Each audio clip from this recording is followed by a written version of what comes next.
Good evening. It is 6:30. Members of council are assembled when you're ready to begin.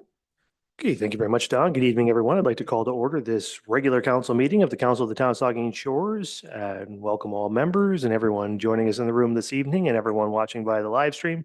Glad everybody's with us. Second item on the agenda is a land acknowledgement, and I'll read that this evening. We acknowledge that we are meeting on the traditional lands and treaty territory of the Saugeen Ojibwe Nation, which consists of the Chippewas of Saugeen and the Chippewas of Nawash Unceded First Nation. We understand this land holds immense significance to the people of the Saugeen Ojibwe Nation. We appreciate those who live and work alongside us today and who continue the traditions of their ancestors as stewards of the land that we are privileged to inhabit. We thank them for the contributions they have made in both caring for the land and in shaping this community. We commit to truth and reconciliation, to acknowledging the truth about what happened to Indigenous peoples because of colonization, and to reconciliation, which begins with each and every one of us. As a local government and public organization, we are dedicated to learning about Indigenous culture, to fostering a better relationship with First Nations and their people, and we commit ourselves to actions that move us forward on a path to healing along with the Saugeen Ojibwe Nation. Third item on the agenda is disclosure of pecuniary interest. Ask any member if you have one of those to declare at this time. Seeing none, of course, you can do that anytime if you need to. We have no additions, deletions, or amendments and no minutes to adopt. So we're on to public meetings, and we do have a public meeting this evening, and it is a public meeting for Local Official Plan Amendment L 2024-007 and Zoning Bylaw Amendment Z 2024-025, Saugeen Shores 2024 Amendment. And it's a public meeting under the Planning Act. The meeting on this file is now open. The purpose of the public meeting is to learn about the application and to hear from members of the public. First, we will receive a report from planning staff. Then we will hear from the applicant or their agents. Then we will hear from any members of the public. Members of the public are advised that the ability to appeal the decision on this application may be limited if you have not provided comments on the application before the decision is made. Comments may be made verbally before the committee or submitted to staff in writing before the bylaw is passed. And anybody wishing to speak to council on this item tonight will be afforded 5 minutes. After we have heard from the public, the committee will discuss and consider a recommendation on this application. So I'll now ask the planner on this file to present the application, and we have Karina Smith. Thank you. Through you, Mr. Chair. The application before you is a local official plan amendment and a zoning bylaw amendment. These are both to the Town of Saugeen Shores planning documents. So the purpose of the amendment is to bring the current planning documents in the town up to conformity with the implementation amendment of the Bruce County official plan, which was approved earlier this year.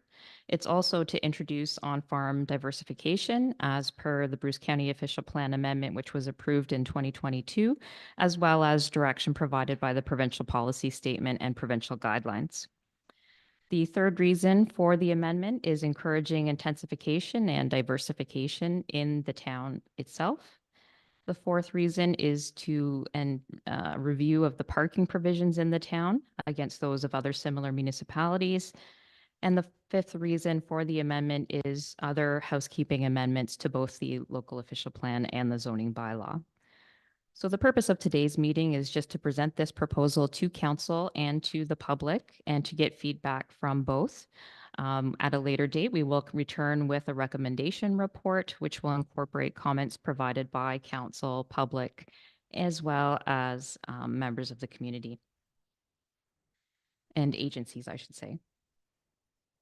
So specifically, I won't go into a lot of the details. It is quite a lengthy document, but I do want to take any questions that council may have.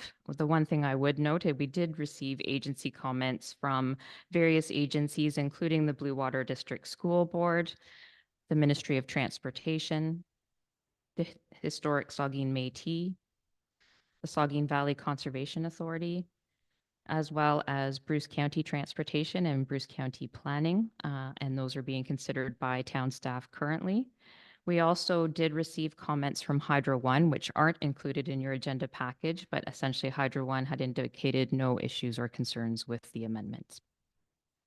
So I'm happy to take any questions at this point in time, and staff from the town are also available.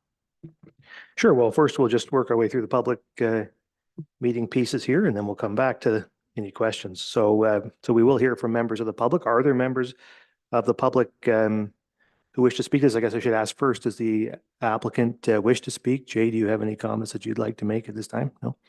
So then I'll ask, is there anyone else from the public here to speak in support of the application or with questions, concerns, or objections to the application? Is anybody in the room? I'll ask the clerk, is there anybody online that wishes to speak to this application? No, sir. Okay, then I will ask, are there any written submissions that have not already been discussed in the planning report, presentation, or oral submissions? No, sir. Okay.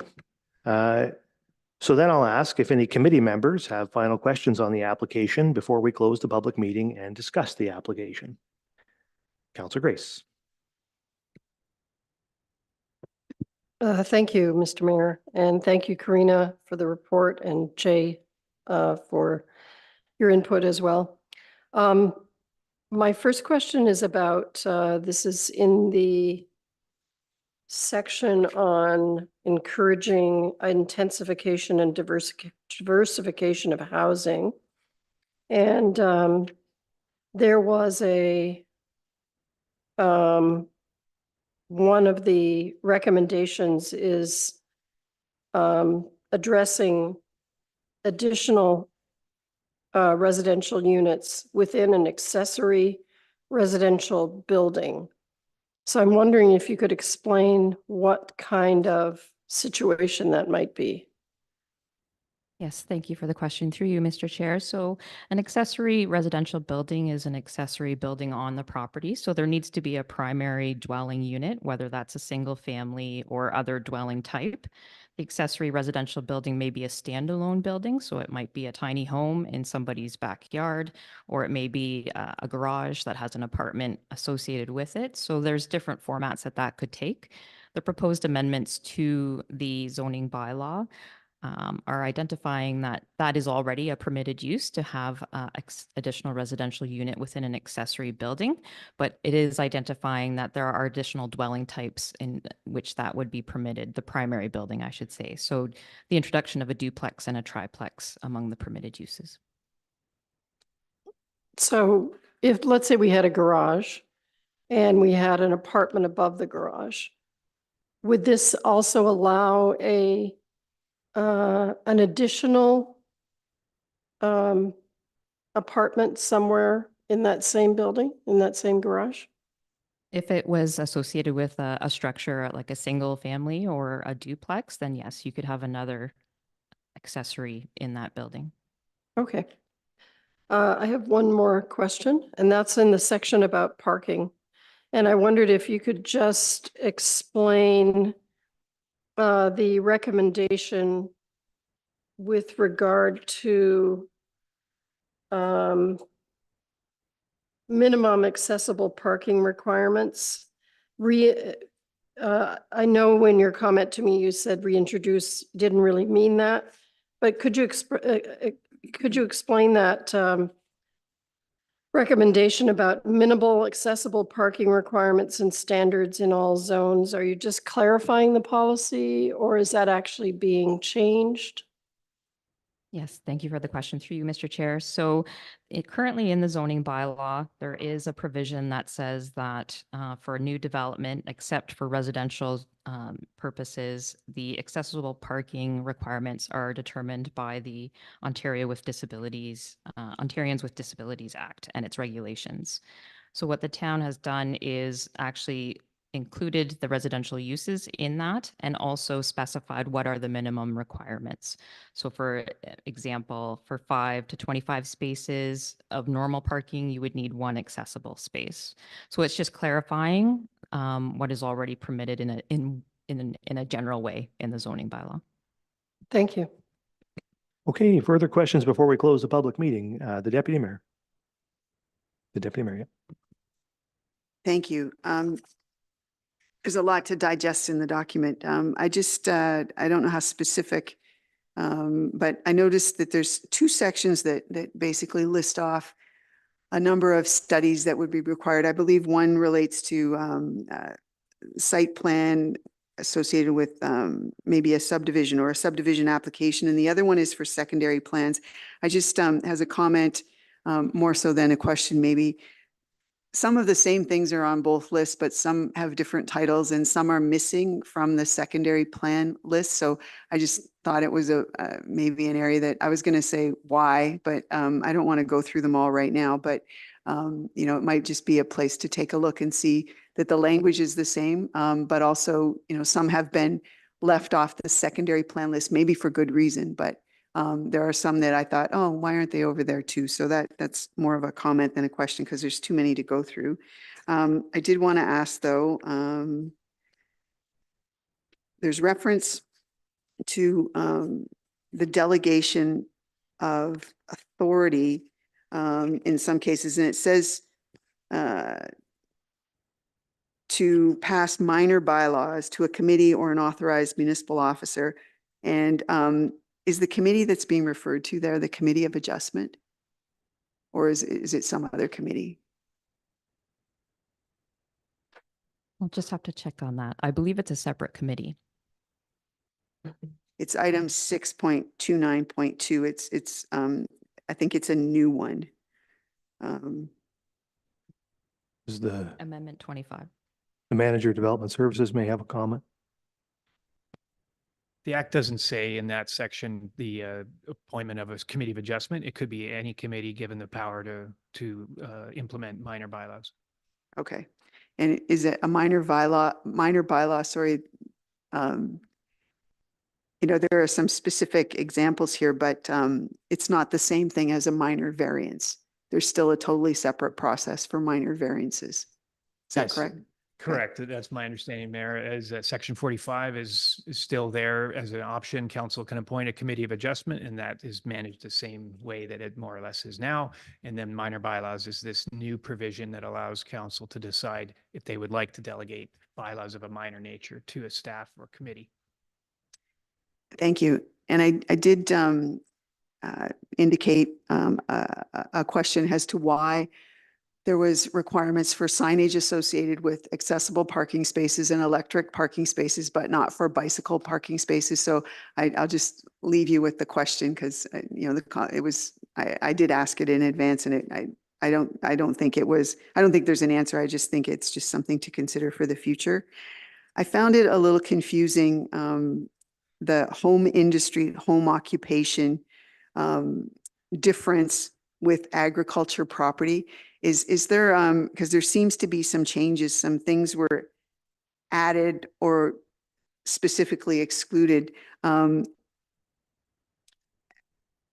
It's perhaps a more involved question than just getting an easy answer, but I did find some of that very confusing. So I'll perhaps send in a question just to clarify, because it wasn't clear to me. Like I was particularly looking at landscape businesses to see how they fit in now. And I think they counted as a home industry, not a home occupation. But then there was a place where it was confusing to me as to whether or not it would be applicable. So I'll ask that question separately. I could give you a brief answer if you'd like through you. Oh, Chair. sure. If you have a nice way of making that be clear, that'd be great. Thanks. Sure. So based on provincial guidelines, a landscaping business could be qualified as a on-farm diversified use. And so it has been added to the home industry definition or list of uses because a home industry is classified as an on-farm diversified use. So where an on-farm diversified use is permitted, so in the agricultural zone or the agricultural commercial zone, you could have a landscaping business provided it met the criteria for home industry. And there's certain locational and size requirements associated with that. Thank you. And I have more, but the last one that I'll ask right now is there is an amendment noted that would effectively reduce the number of required parking spaces for a residential building apartment. And the change is, it currently reads 1 space per residential unit plus 1 space for every 4 residential units or fraction thereof to be set aside and visually identified as visitor parking.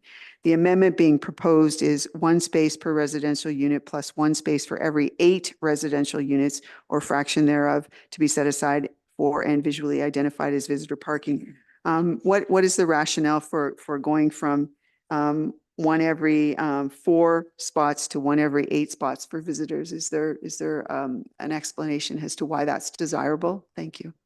Yes, thank you. Through you, Mr. Chair. So town staff did do a review of the current zoning bylaw requirements in the town, particularly the parking standards against other comparable municipalities. And based on that review, the similarities would amend that to the 1 per 8 units. Okay, so I have Councillor Halpin next. Thank you, Mayor, and through you. There is a lot to digest here, and I've read through it a couple of times, and I would just encourage the public to review this and give us your feedback.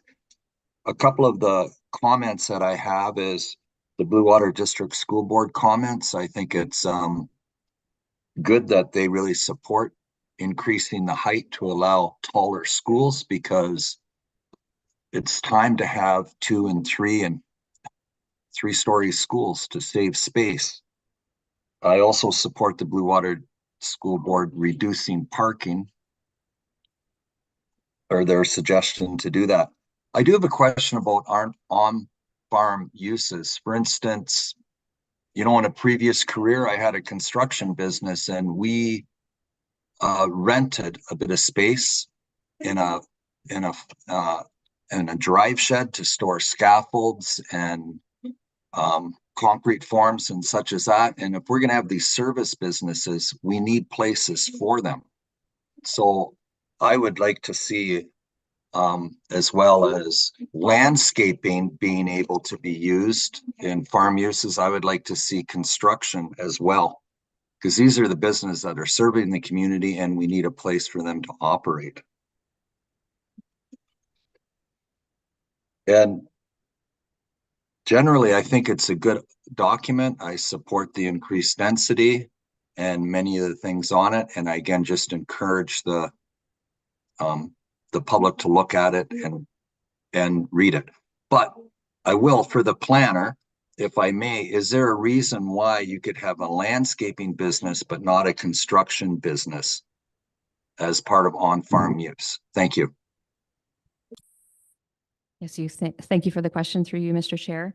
So a service use, I believe, is also permitted in a non-farm diversified situation. So within the prime agricultural area, the provincial guidelines and policy typically restrict it to agricultural uses, agricultural related uses, and on-farm diversified uses. And there's certain criteria associated with each of those. The on-farm diversified use is typically restricted in area and in the footprint or percentage of the buildings being used as well.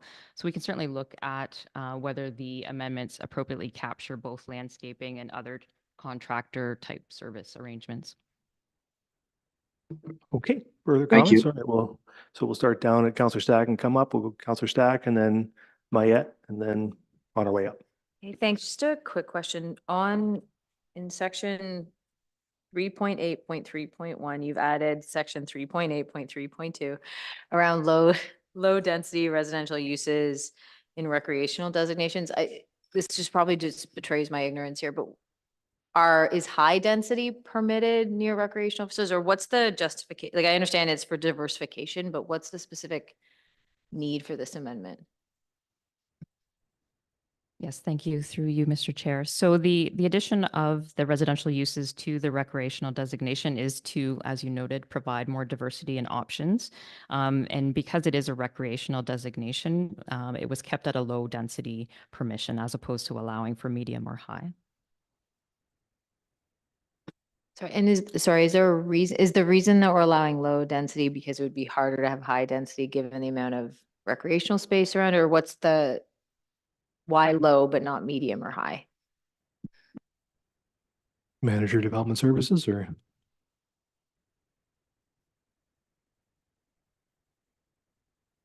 Yeah, it was a couple of notes. To me, I guess it boils down to compatibility. We just think that low density residential uses are more compatible with the purpose of the designation, which is for recreational uses, campgrounds, could be golf courses, could be other things, and the low density feels more compatible that way. The second part is we actually had a, Waterloo student, graduate student last year do a study as part of their master's program, and there's his analysis of recreation areas throughout Ontario and the US was that these low density residential is most common non-recreational use. So we were going with that and didn't want to push the envelope for other densities.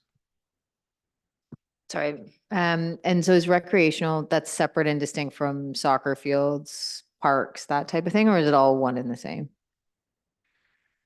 Well, no, I think parks, municipal parks are generally different. The recreation designation is the major, well, and I'm getting text noting that it is just in our urban settlements. So the recreation designation is applied to the town-owned campgrounds. Okay. The campground at the south end of town is no longer a campground.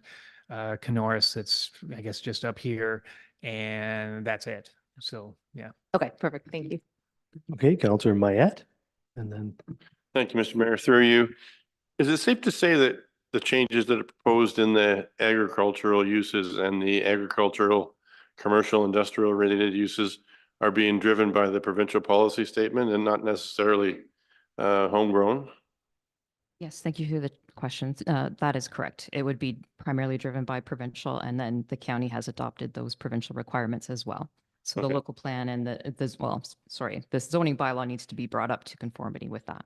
All right, so we're following the provincial policy statements. Now, just a follow-up then. Is there any distinction made between the different classes of agriculture? We all know there's prime A1 class, and then there's 3, 4, 5 class for swampy, clay-ridden areas. Is there any distinction made with the uses that are allowed on the different classes of agricultural land? Yeah, thank you for the question. That's a great question. So the county official plan does identify prime agricultural areas as well as rural areas. And the town zoning bylaw puts those or most of those into an agricultural zone. So it doesn't necessarily make that distinction between an agricultural prime ag and a rural. Now, there's not a huge amount of rural lands in Saugeen Shores, but my recommendation to staff is that as the county goes through its update to its official plan, that prime agricultural areas mapping will be further refined and then can be more appropriately reflected in the town zoning bylaw once the county plan is approved. And then there could be consideration given to a rural zone if there's an area that would work better as opposed to the agricultural zone permissions, which are a bit more strict. As they should be. Yes. Thank you. okay, so I'll get the Vice Deputy Mayor next because I think Counselor Grace is already on. Yeah, thank you, Mr. Mayor, and thank you, Corinne, and a lot of great work's gone into this, and I like the changes, particularly with the higher densities. There's a lot of good, there's a lot of solid changes in this document pertaining to increased density, higher density, and anything we can do to encourage affordable, attainable housing in this community, make things a little more affordable. I think that's a real positive step. So lots of reference in there about higher density, which is a good thing. On page 36, you talk about, page 34, about allowing 4 residential units on one R1 residential home area. So that obviously would the size of the lot would have to still meet all the requirements for parking, lot coverage. So it's one thing to say you can allow 4 lots in one lot, but they have to still meet all the requirements, correct? Karina, for all those like parking and lot coverage and so on and so forth. Yes, thank you, through you, Mr. Chair. They would need to meet all the other parking and zoning provisions that would be applicable to that lot. So Right. it And would need oh, sorry. No, it would need to meet the minimum Yeah. parking requirements, lot size. How does that compare to what's written right now? You're allowing 4. What's the provision right now? 3 units. Pardon me? 3 units, which is permitted, which is based on provincial 3 direction units. in a service municipality. Gotcha. The Blue Water District School Board increasing the height restriction from 10 meters to 15 meters, go to 3-4 stories, I think is a good change. And I hope not sure how council feels about that, but I think we need to be going up. Councillor Halpin mentioned that. I agree with that. And I like their changes that the Blue Water District School Board are recommending, not all. I'm not totally convinced that we need to be reducing from 8 parking spots per classroom to 4 parking spots per classroom. Look no further than Saugeen Central and the mess we have down there with parking, and it's a circus. And with a new site, you're not going to get that. Obviously, we'll plan totally differently. But staff got an opinion on that in terms of, can we get opinions from staff tonight on the 8 to 4? It seems to be a big leap. In the report from the Blue Water District School Board, they say there's benchmarking that's the norm in the province of Ontario, to go from 8 parking spots to 4 parking spots per classroom. Is that a fact, Karina? I know based on the review done by town staff to other similar municipalities, that was the common thread. And the one thing I would highlight is that is for parking requirements for secondary schools only. So there is no proposed change to elementary school Right. parking. So I'm not certain I support the 8 to 4. I'm a little different than Councillor Halpin. I support going up. I think that's a good thing, but I'm not certain I am in full support of reducing from 8 to 4. I see a comment coming. Yes, through you, Mayor Charbonneau. Thank you for or if I may add just a little bit onto that. So again, just as Karina kind of touched on, we did do a comparative analysis, and we did find that was our outcome, was a drop down to 4 per classroom. But we did also want to encourage other methods and modes of transportation. So you'll see throughout the zoning bylaw amendment, we do encourage short-term and long-term bicycle parking. We promote EV parking, accessible parking. So we really are trying to encourage and diversify the types of parking within Saugeen Shores. So. And I saw the comment in there about bicycle parking, and I commend you for that line of thinking. I think we should always be thinking along the lines of ride your bike to school, and create less parking spots. But I just, in the real world, I don't know. It's a nice thought, but will we ever get there? I guess the point is we should strive to get there. But I just not 100% convinced that's going to be the solution. I think we live in a world, and the cyclist enthusiasts, the environmentalists are going to probably disagree with me on this one, but I'm just not seeing changes too quickly when it relates to the parking requirements. So I'm not sure I'm convinced we should be going 8 to 4. If I can just also add through you, Mayor Charbonneau. That is obviously a minimum. So schools are not required to actually provide that minimum parking. They're allowed to provide as much realistically as parking as they want. That's just kind of the requirement or minimum that we're setting. So just remind everybody that we're asking questions at this moment. We'll close the public meeting. You can make some comments. You can express your opinions on various things after we close the public meeting, but if you have questions at this stage that you need clarification on, we'll just address those for the moment, please. Okay. I'll leave it there. Are there further questions? So I got Councillor Grace, no, the Deputy Mayor.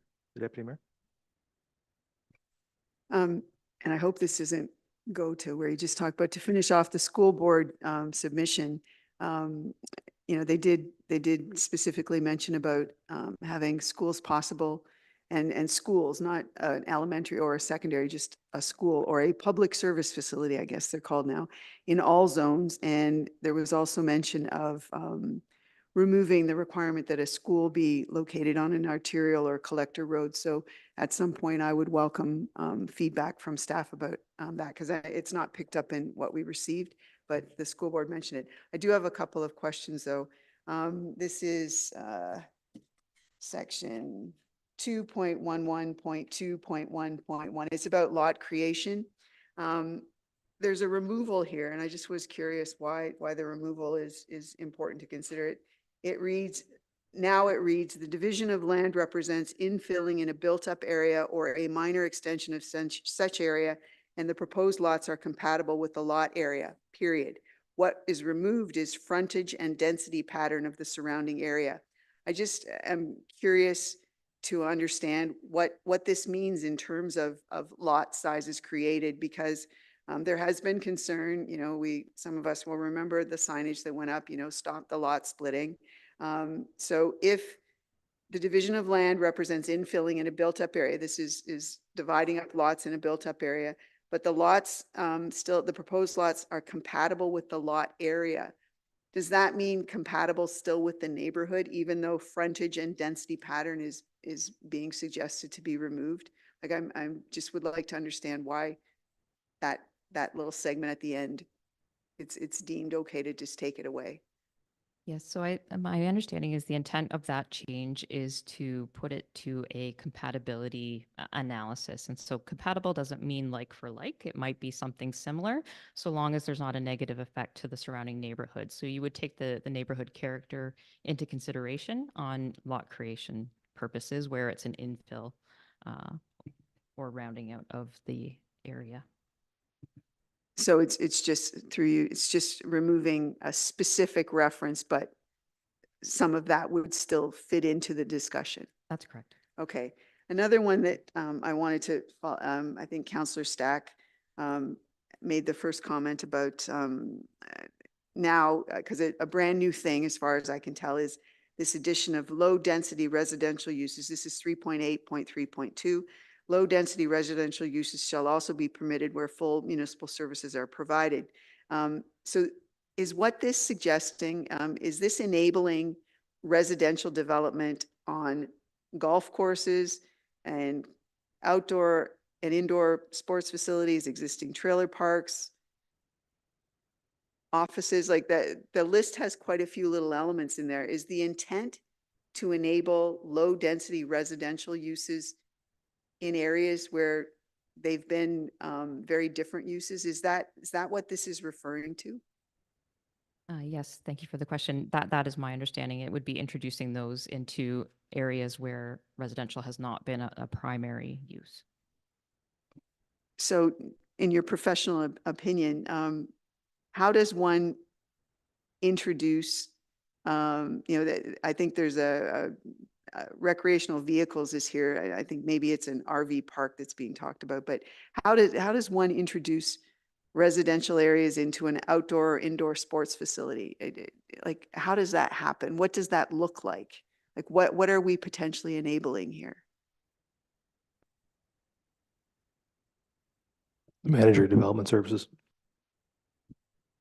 Well, I mean, if I may, if it is a scenario that isn't likely in my mind, and so there are provisions in the recreation designation as well as the official plan generally that when you're introducing these types of uses, you still look at compatibility with the nature of the site itself. So if the recreation area is predominantly an indoor recreation, and I'm not sure any of the ones that I've identified has that, you would have to examine whether that housing option, low density housing option is compatible that way. The 4 properties that are designated don't have large indoor facilities. They're fully serviced outdoor recreation facilities where the current existing use is campground, and we would just be introducing what could be compatible with a campground.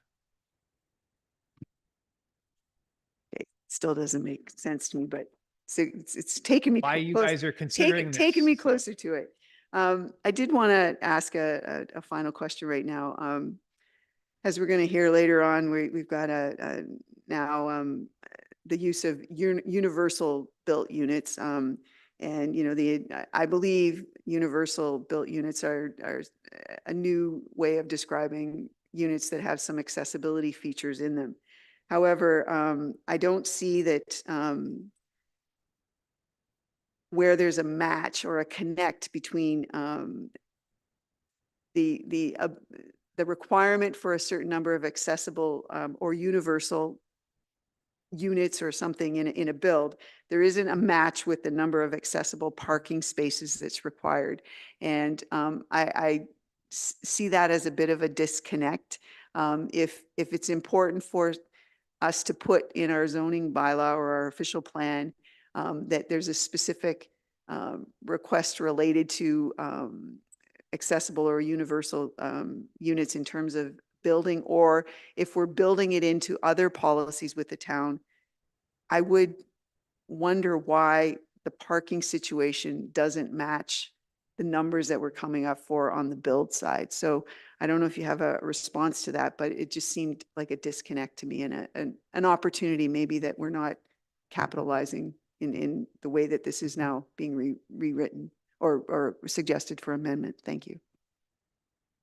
Thank you for the question. So if I may, through you, Mr. Chair, the one thing would be that not all people who have needs, not all of those are related to automobile use. So there may be a need for an accessible unit, but not necessarily an accessible parking spot. But I think your comment is noted, and we can take that back and look into that further. Well, it's just, you know, when you look at the total number of required, in the way it's being suggested for amendment, the total required parking spaces for a particular lot, 5 to 25 spaces. The minimum accessible parking space required is 1. However, you know, that seems like a big reduction from past practice. So thank you very much for considering that. Okay, do we have further questions before we close the public meeting? I have a couple of questions, I guess. Many of the ones that I had have been asked already, which is good, but a couple of others. One, with regard to automatic zoning for surplus farm dwelling severances. I'm really pleased to see these changes, something I've wanted to see for a long time. So right off the bat, thanks for introducing them. My question though is, do we have a sense of what kind of savings that change will generate for an applicant for a severance in the town of Saugeen Shores? Like how much money are they going to save through a change like that? Yes, thank you for the question through you, Chair. So in the case of a consent with a zoning bylaw amendment, an applicant would no longer required to pay the zoning fee. And so that would be a savings of just over $2,000 in county conservation authority fees and about $32 in town fees. Yeah, thanks. I mean, it's a great change, a big savings, a bunch of regulation that we don't need, and it's going to save some money. So that's appreciated for that. The other two other questions. One on the EV parking provisions. I'm wondering, does the zoning bylaw, as it's written now, require specifically dwellings to be built to accommodate any other vehicles or appliances? Not to my understanding, no. So this would be the only time, first time in the history of the zoning bylaw that we would be specifically requiring a home to be built to accommodate a certain type of vehicle or appliance. That's correct.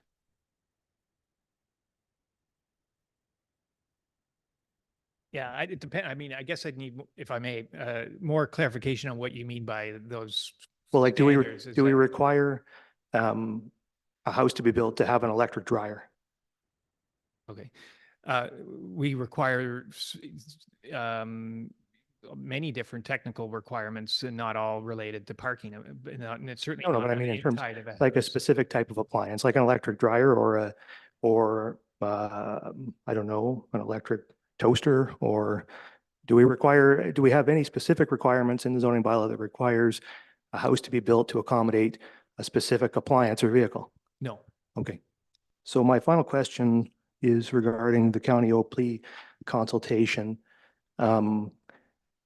So the county, as you say, the county OP is under review, ongoing review. It's been under review for almost as long as I've been alive. And I wonder, but it does seem that the PPS is settled or reasonably settled at this point, and that that's going to open the door to actually advancing the county OP potentially this fall, as early as this fall. I hear rumblings that that might happen. So we're going to consider this pretty comprehensive set of changes to our own official plan and zoning bylaw.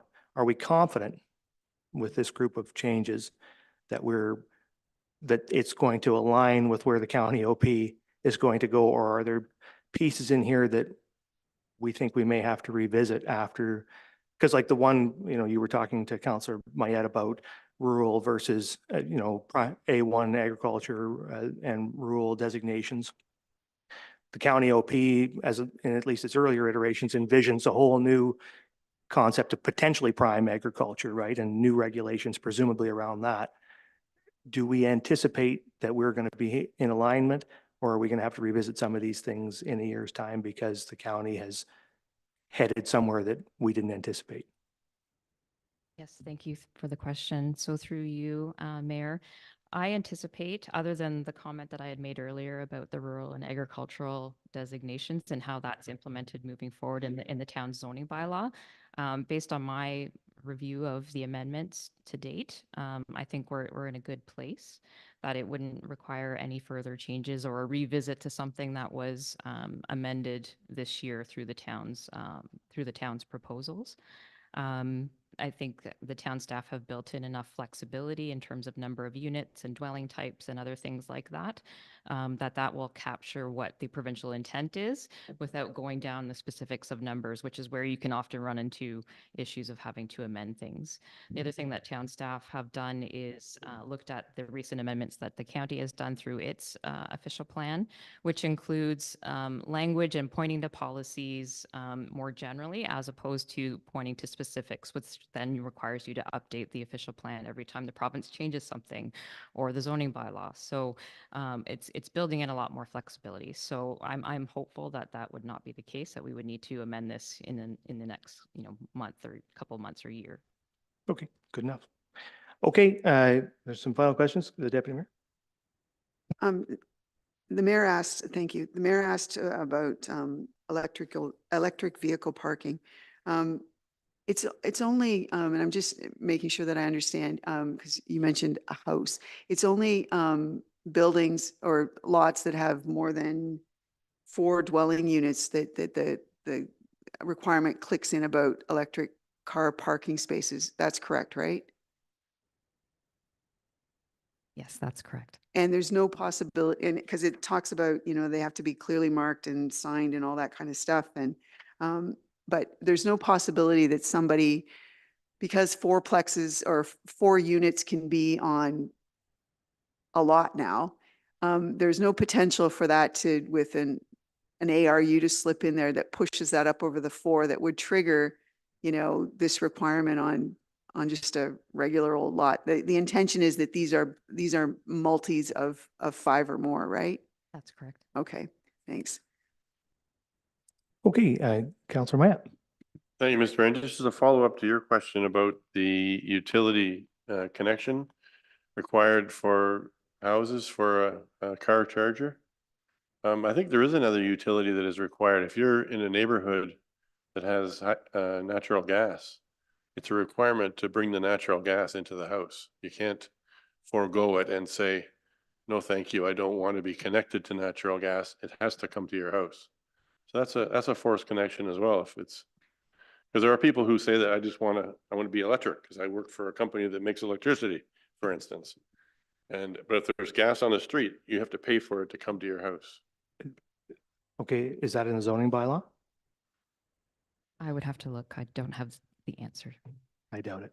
You doubt it? I doubt it. I heard it was challenged lately. I don't think it's in the zoning bylaw. Anyway, that's fine. We can clarify that later on. Are there further questions or comments? Or questions, I guess, at this point. We'll ask comments. All right, so there's no further questions from members. I'm on the wrong page here. Okay, so since there are no further questions, then I will now declare the public meeting to be closed. And I will ask if there are final comments from the committee. Of course, it's important to be clear. Council will not be considering a recommendation on this application as of this evening. We're just receiving this for information. So your comments tonight will be taken back by our staff for consideration, and then at a subsequent meeting, they will be coming forward with a recommendation for council's consideration. So if there are comments that you'd like to make about any part of this at this stage, or opinions you'd like to express, now is the time. The Deputy Mayor. Thank you. And through you, one of the new policies that's being talked about, or as a possible amendment in section 1, which is vision, goals, and objectives, is to, it reads, alignment with design guidelines as a framework for the planning and design of residential intensification projects within the town to create more diversity in housing and complete communities for all. I just would appreciate an opinion about what is meant by complete communities. And then I'd like to just make an additional comment.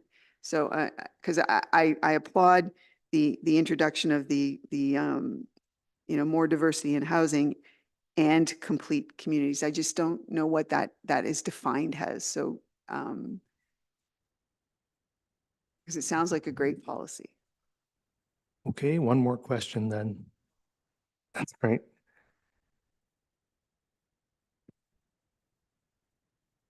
Through you, Mayor. Thank you for the question.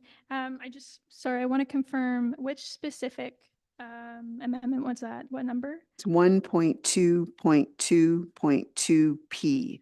Or sorry, what page number? Oh, Is it's that on page 1. Page 1. Oh, Yeah. okay.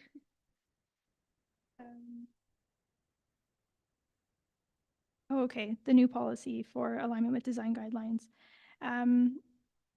So I think as a framework for planning and design,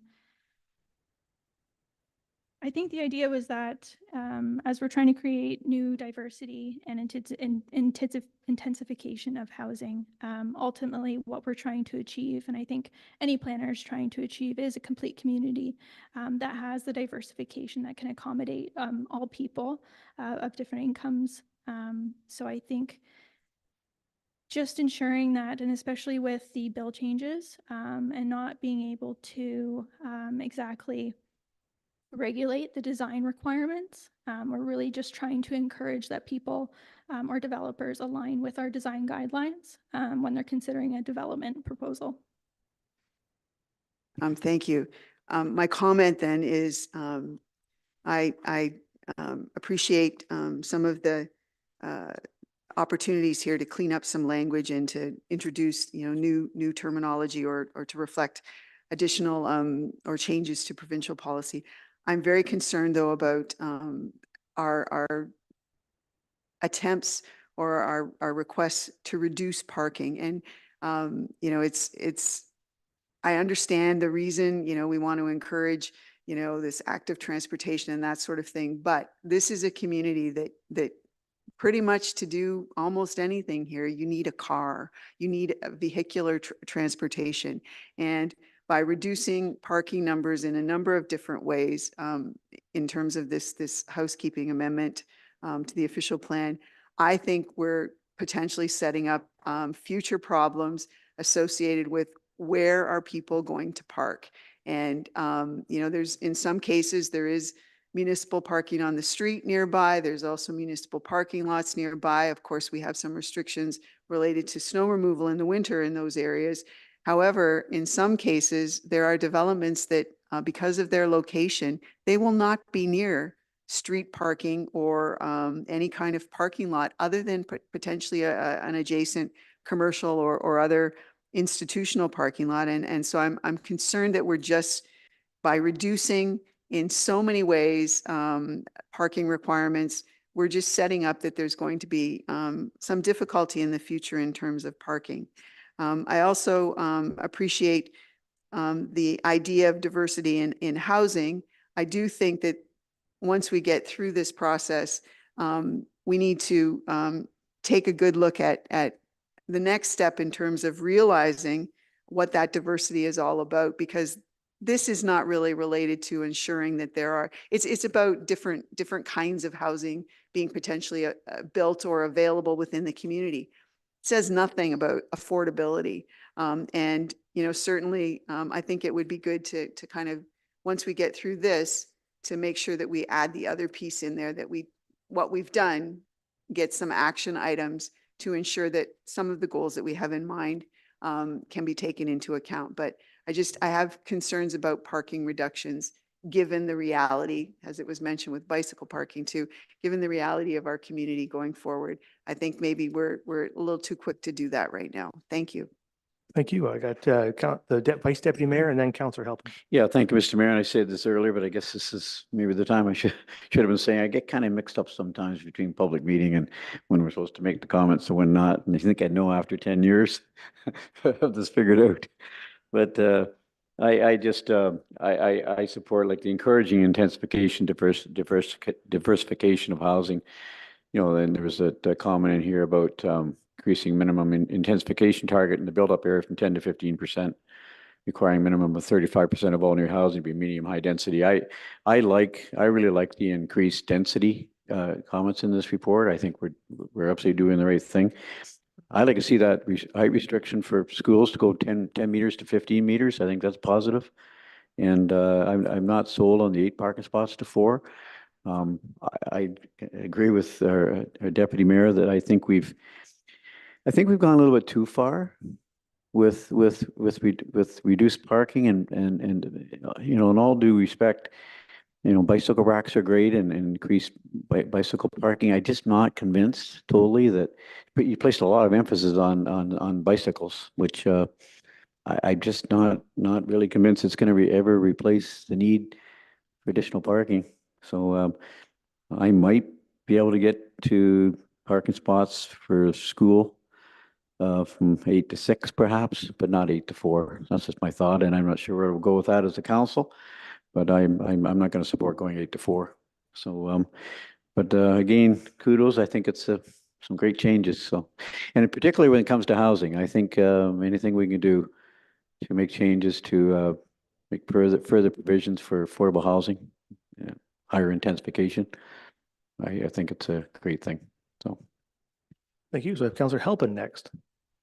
Thank you, Mayor, and through you.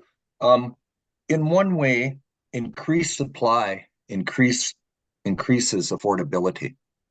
The more supply we have, it should drive the price down. And I recently noticed that one large rental group was offering second month rent free. And also having a diversification of housing is important because, you know, at times in our lives, you know, I have 4 kids. I needed a big house. But when I was a young apprentice carpenter, I was quite happy in a 500 square foot bachelor apartment. And opening up additional residential units and things like that will supply a diversification of housing and will decrease costs. Besides, as a single guy at that time, I didn't need an 800 or 900 square foot. And so I'm glad that we're doing things for the additional residential units and things that will supply a diversification of housing. And that will, I think, decrease costs. I want to disagree with my esteemed colleague, the vice deputy mayor, about the parking at the schools.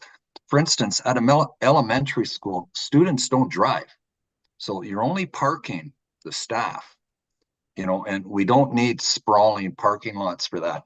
And I would also say a lot of the problems around Port Elgin, Saugeen Central School, for instance, wasn't as much parking as it was traffic flow. And it was also that more parents are driving kids to school than they used to. I can attest when I was a kid, I never got a ride to school unless it was just absolutely pouring rain. And part of the problem we're having is just so many parents dropping their kids off at school. So, you know, I support reduced parking, certainly in the elementary schools. And I support this, moving from 10 to 15% density. And my last comment is I encourage the public to look at this and give us your feedback. I want feedback. I want the public to read this document. I want to receive feedback on it. So I'm looking forward to that. Thank you. Thank you. Further comments, Councillor Stack? Yeah, just on the issue of parking, I think just on the housing issue, I think I don't have a strong view on it. My only concern is the reduced number of and I think the deputy mayor has already alluded or stated it. When you're talking about apartment buildings and intensification of housing, to reduce the amount of parking spots for adults strikes me as a bit of a challenge. I understand the principle, you have only so much space, but my only concern is we don't live in a community that has great public transit, and not all of these housing developments are close to the basic amenities. And so I think it's just probably unrealistic to expect that 2 and 3 bedroom apartments aren't going to require 2 to 3 parking spots. I understand the justification, but I just think we need to be mindful of it, because I'm just not convinced that adults affording $2,200 to $2,500 a month in rent are not also in employment that requires a vehicle to get to and from. And then just to piggyback on the high school, in particular, the high school parking. And I guess, because when I was a kid, you walk to school uphill both ways. I think I'm at that age now, but I do I have noticed in the last I've been here for about 11 or 12 years. I have been shocked at the volume of kids getting driven to school, and we can go with elementary kids who when I was a kid and walked uphill. You did walk to school after grade 1. I think that's different, and certainly in the high schools, I think part of the reason kids drive is because there's a space to park and parents giving them the car. If there's nowhere to park, they may become less eager to drive, and I think that's not a bad thing. So, I mean, I don't have an impassioned view on this, but I think less parking for able-bodied teenagers is not a problem. Okay, Councillor Davinsky. Thank you, Mr. Mayor. All of my questions have been answered. As a comment, this is a great report. And I like the idea of the housing density being increased. But I can't see that, as the deputy mayor pointed out, I can't see that happening successfully without the parking. And we're talking about not having this additional parking. We need it or this won't work. That's how I feel anyway. We need to have the additional parking and stop looking at, oh, well, it'll force people to walk or ride their bike, whatever. No, it's people have vehicles because that's what we deal with here. We don't have ride share and all of that yet. We're getting it. But we don't have it yet. And we certainly don't have bus transit, if you will. One's going to work.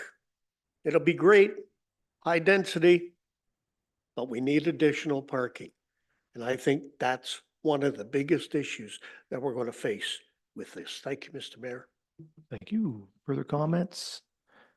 I have a couple of comments that I'll make. You've heard the concern about parking, and I guess to just echo, particularly on the school parking, I guess we have a bit of a split on council. Certainly respect everybody's views, but I sort of fall on the side of, there's a parking crisis at the elementary schools in Port Elgin and at the high school, like whatever the reason, and how it used to be in the old days. And, today people are getting driven to school like a lot, and there's cars all over the roads. And I respectfully disagree with my friend Councillor Halpin's conception that it's a traffic flow problem. Like, the problem with the traffic flow is a whole bunch of cars on the sides of the roads parked at 8 in the morning or 9 o'clock in the morning and at 3:30 in the afternoon at the elementary schools and at the high school. Like, up there, it's cars all over the place, right? And like we have delegations coming here asking us to resolve this problem, which is really the school board's problem, because they're not accommodating their traffic on their property. And we can't address it after the fact. It creates a public problem, which we know about because they actually come here and address it to us. So in future, they have to accommodate all their parking on site, like they have to. Great thing about our community is, and maybe why the comparison is different, is most of the schools that we will build next are on greenfield sites. They can have as much parking as they need, so long as we require it. And I really think you're going to have to require the school board to build, like, they're going to build the minimum. So wherever we set the minimum is what they're going to build. And I think we should require that minimum to be as high as we can reasonably, because they have a problem. Like, they have built schools that do not accommodate the traffic that they generate. We cannot allow them to do that in the future. We must have rules that prevent that. And so in my view, I absolutely oppose reducing it at all. Honestly, I think the board should have the 8 parking spaces per classroom. They'll be able to do it. And I really do agree, where I agree with Councillor Halpin and my colleagues, is on the notion of allowing schools to build higher. They should build higher, and so that they can accommodate that parking on a smaller lot, and also the playgrounds and all the things they need. So, so I agree on that piece, that's my comments on that one anyway.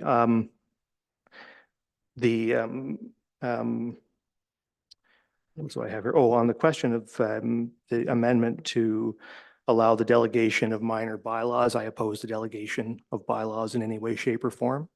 The passage of bylaws is the purview of council and should remain so. So I don't see, in my view, I'm not interested in enabling it, not interested in ever doing it. So I oppose and will oppose that amendment. On the question of electric vehicles, the reason why I raised the question about other appliances, right? Like, we don't require electric stoves, we don't require electric furnaces, we don't require electric anything. We have no requirements for any to build a home to accommodate any type of appliance. The reason for that is because we're okay with the market deciding those things. If electric vehicles are something people want, the market will accommodate that. Builders will build houses that can accommodate electric vehicles. It isn't a matter of planning concern. It isn't a matter of public significance. It is a matter of private concern between a builder and the people who they want to sell to. If indeed electric vehicles take off in the future and everyone's got one, guess what? Every house is going to get built with every spot with an EV charging station. We can let the market do that. And we don't need to have this bylaw get into every facet of life. We should keep it. We should resist the temptation of regulating everything. So I think I'm not interested in venturing into this whole new avenue of regulation, because the next thing will be, we'll require every house to have an electric furnace, and we'll require every house to have an electric stove, and we'll require every house to be built to accommodate solar panels. And it'll be, it's one thing after another. And this is an area the zoning bylaw doesn't belong in. And so I will oppose the proposed amendment on that question. I am pleased about the surplus farm dwelling automatic zoning changes. And I just wanted to reiterate the positive motion there. And it's positive because it reduces regulation. It reduces costs of housing, of property acquisition. It reduces regulation. It makes it easier for folks to do things that they want to do in a way that is compliant and conforming to the needs of the community. And that's the kind of motion we want to move in. We do not want to add cost. We do not want to add regulation. The more cost and regulation we add, the higher the cost of housing, the harder it is to build housing, and ultimately the less affordable housing is. And so in general, we should be limiting new regulation, reducing regulation where we can. And some of this is, and a lot of your changes, and so I've just listed the things I don't like, which was only about 3 or 4 things out of a list of hundreds of things, which I do like. And I like them because you are lifting restrictions that we have been placing on, like increasing minimum density from 10 to 15%. That, things like that is opening up the franchise to do more, to make it possible to build more housing. And as Councillor Halpin quite rightly points out, the problem we have is a supply problem. And the more that we can do to take our boots off the flow of supply, the more we will address the housing crisis. And so much of what you've done in here with these changes gets at that. It's good stuff. And I thank you for those changes. A few items that I would like to see changed before it comes back, but we'll have that debate when the matter returns. Councillor Grace. Thank you, Mr. Mayor. I wondered if I could just clear up something with regard to the school parking. The way I read this is that the amendment applies to, it says school, comma, secondary, public or private, post-secondary, adult. So when I read that, I interpreted it as being secondary schools. And if we had a college or whatever, it would apply to that. But it doesn't apply to elementary. Am I right? I think we heard that from staff. I think you're correct. And just because the discussion didn't kind of went into other areas. Thanks. You're right. We did hear from the school board a desire to blend those or to eliminate that distinction. And I don't know, I won't ask staff about it now because we're not asking questions, but it is an interesting question from the board, and staff hasn't recommended it, so they mustn't think that it's a good idea. But anyway, it is an interesting point from the board. Any other comments at this point? Seeing none, so we do have a recommendation. I'm just going to get to it here. Oh, sorry, Councillor Halpin. Councillor Halpin. Thank you, Mayor, and through you. Well, I suppose this is a question, and maybe we're not supposed to do that now, but what is the parking requirements for elementary school if they're different than secondary school? I think what we can do at this stage, Councillor Halpin, is, we've had a discussion on this. Staff's going to come back. They've addressed this question because council has obviously has some concerns about it. So they'll maybe give us some more clarity on that when they return with their formal recommendations. Thank you, Mayor. Okay, so there is a recommendation that council receive this local official plan amendment L 2024-007 and zoning bylaw amendment Z 2024-025, Saugeen Shores 2024 amendment report for information. Is there a mover and seconder? Vice Deputy Mayor, Councillor Grace. Questions or comments? If not, all in favor? That's carried. Okay. So now we're moving on to, that's our only public meeting. So we're moving on to reports of municipal officers and committees. And the first report there is 10.1, which is a site plan control and removal of holding provision for 1208 Godrich Street. And Candace Ham has the report.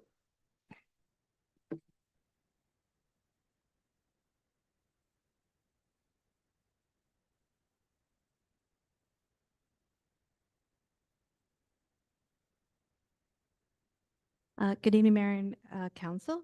This is my report for 1208 Goderich Street.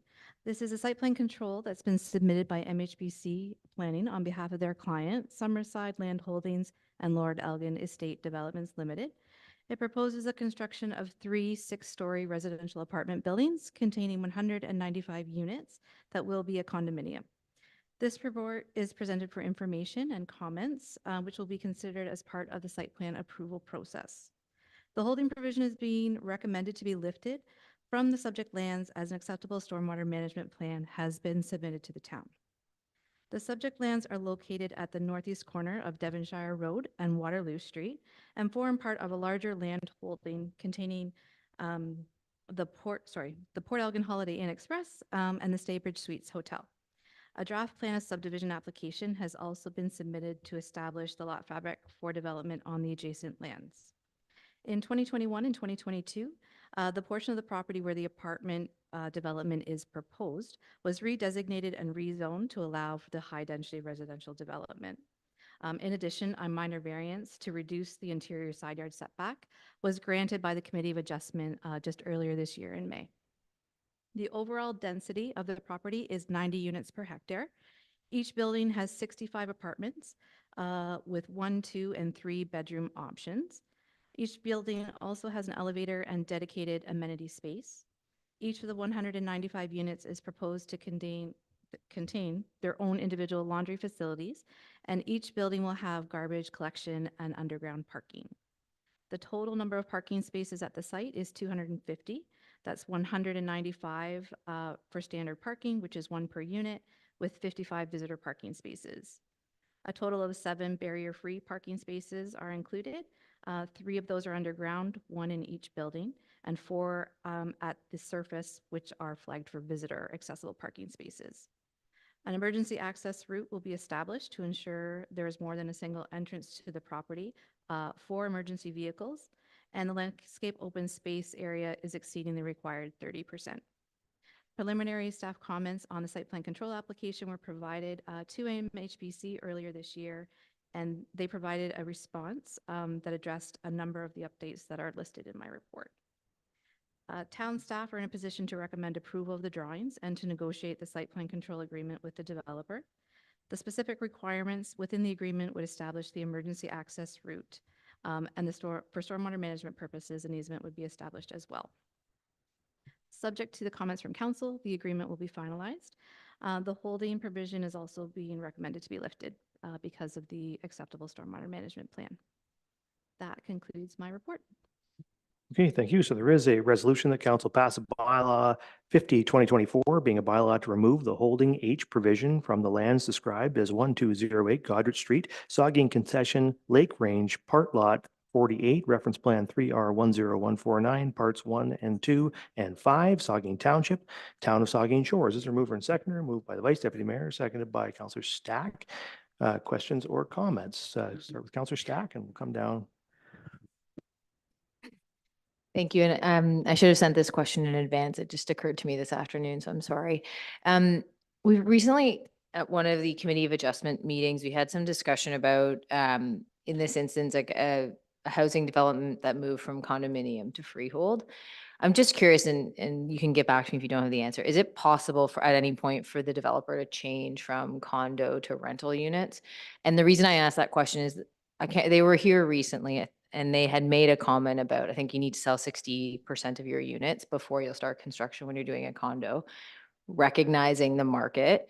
And so if the trend continues and they decide to switch to an apartment, I guess, is that a major change from our perspective? And then subsequent question, I can't imagine there's any benefit financially from the town's perspective. Like did we give them any benefit to moving condo versus rental?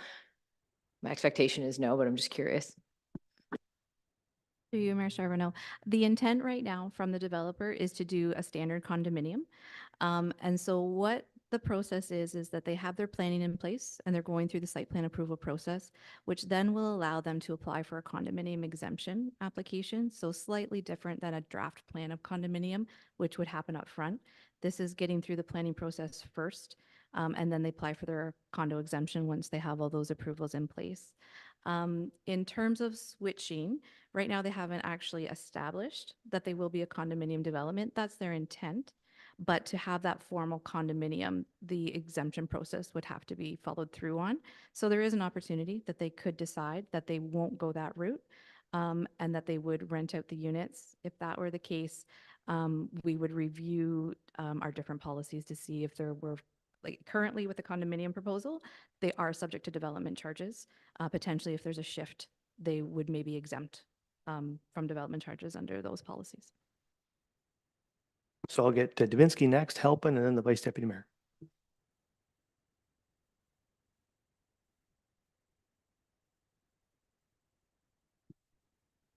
Thank you, Mr. Mayor. My apologies. I think on page 2 of 5 says confirmation on site grading and stormwater management design, ensuring that rooftop drainage for building A is collected and directed into the internal system and discharged to the existing stormwater management pond. Well, that's building A. What about building B and building C, or is it too early for that? Mayor Charbonneau, the concern specifically with building A was the grading that's surrounding the building. And so there were steep grades that are proposed between the street level. And so our engineering department flagged a concern that if they weren't going to collect that rooftop drainage and it was proposed to flow overland, that there may be issues with the drainage impacting municipal infrastructure, mainly the sidewalk. And so that was a recommendation that came from our engineering department to specifically collect the drainage there. I don't anticipate that rooftop drainage will be collected from the other buildings. It will be allowed to discharge and percolate out onto the green space on the property and flow naturally into the drainage routes. Okay, and of the 3 buildings, are they all going to be planned condos, or are there any rentals of apartments of any type? Through you, Mayor Charbonneau. With the condominium development, it is my understanding that it all will be standard condominium. They will be owned by an individual, and if that individual decided to rent that individual unit, that would be up to their discretion. Okay, thank you. And to those that wrote to me, there were just a couple of them. This isn't anywhere near the cricket pitch, so that will not be affected, correct? Oh, I'm sorry, through you, Mr. Mayor. Not to my knowledge, no. Okay, thank you. Yeah, that's right. So now we'll get Councillor Halpin and then the Vice Deputy Mayor. Thank you, Mayor, and through you. I would just like to congratulate the developer on maintaining a 37.5% green space. And that's one thing that always kind of bothered me, is when developers just want to chip away at that green space and say, can we just do a little less and a little less? And here this guy's gone above and beyond. So I congratulate him for that. I also congratulate him for the native plantings and et cetera that he's doing. I think condominium living is something that we need here. And as I commented before in the official plan, having a variety of housing is important for a growing community. And as I said, at one time in my life, I was quite happy in a 500 square foot apartment. And then at one time in my life, or now, I had 4 kids living at home and I needed a big house. And there'll be a time coming up when I might be quite happy to have a 2-bedroom condo. So having a variety of housing is a positive thing for the community. And I think this will be a good asset to our community. My comment, thank you.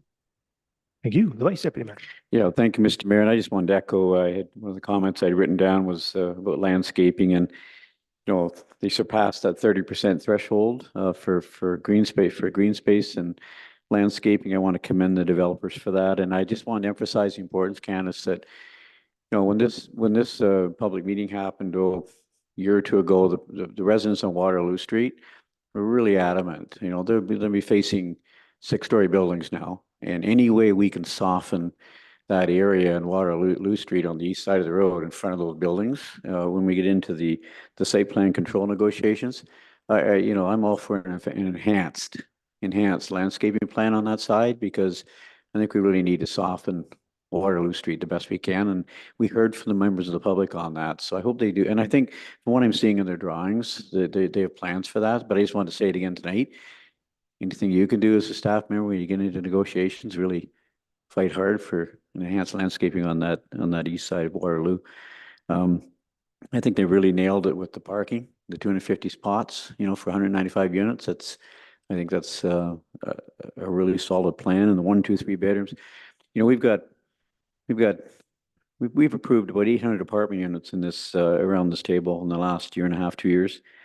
300 apartment unit rentals at Mary Rose, and 255 or 60 from various construction, and several others that totaling 800 apartment units. I think there's a real big need for condos in this community as well.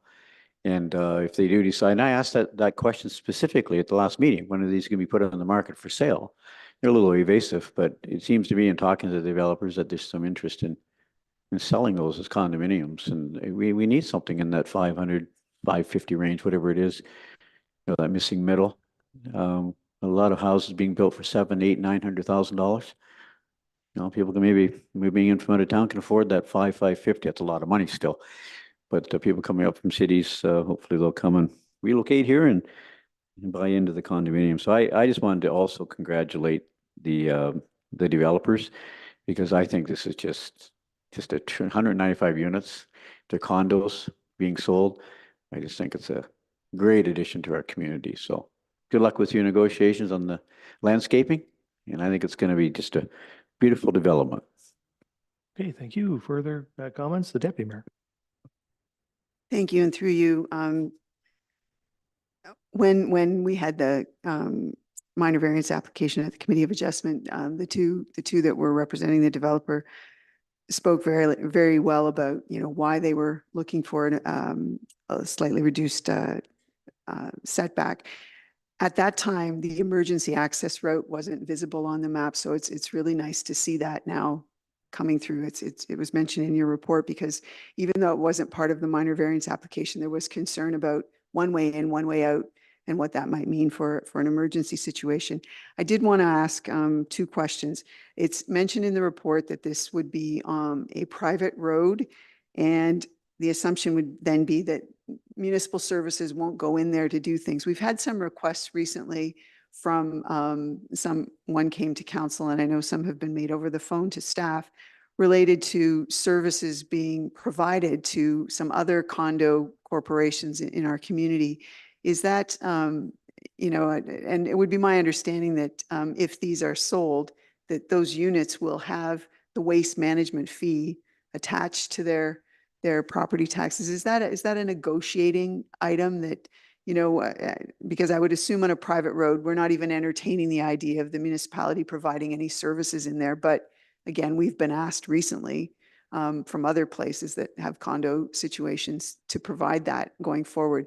Has that even been discussed at all? Through you, Mayor Charbonneau. No, those discussions haven't taken place. And I'm not certain if at the site plan control agreement stage that would be appropriate.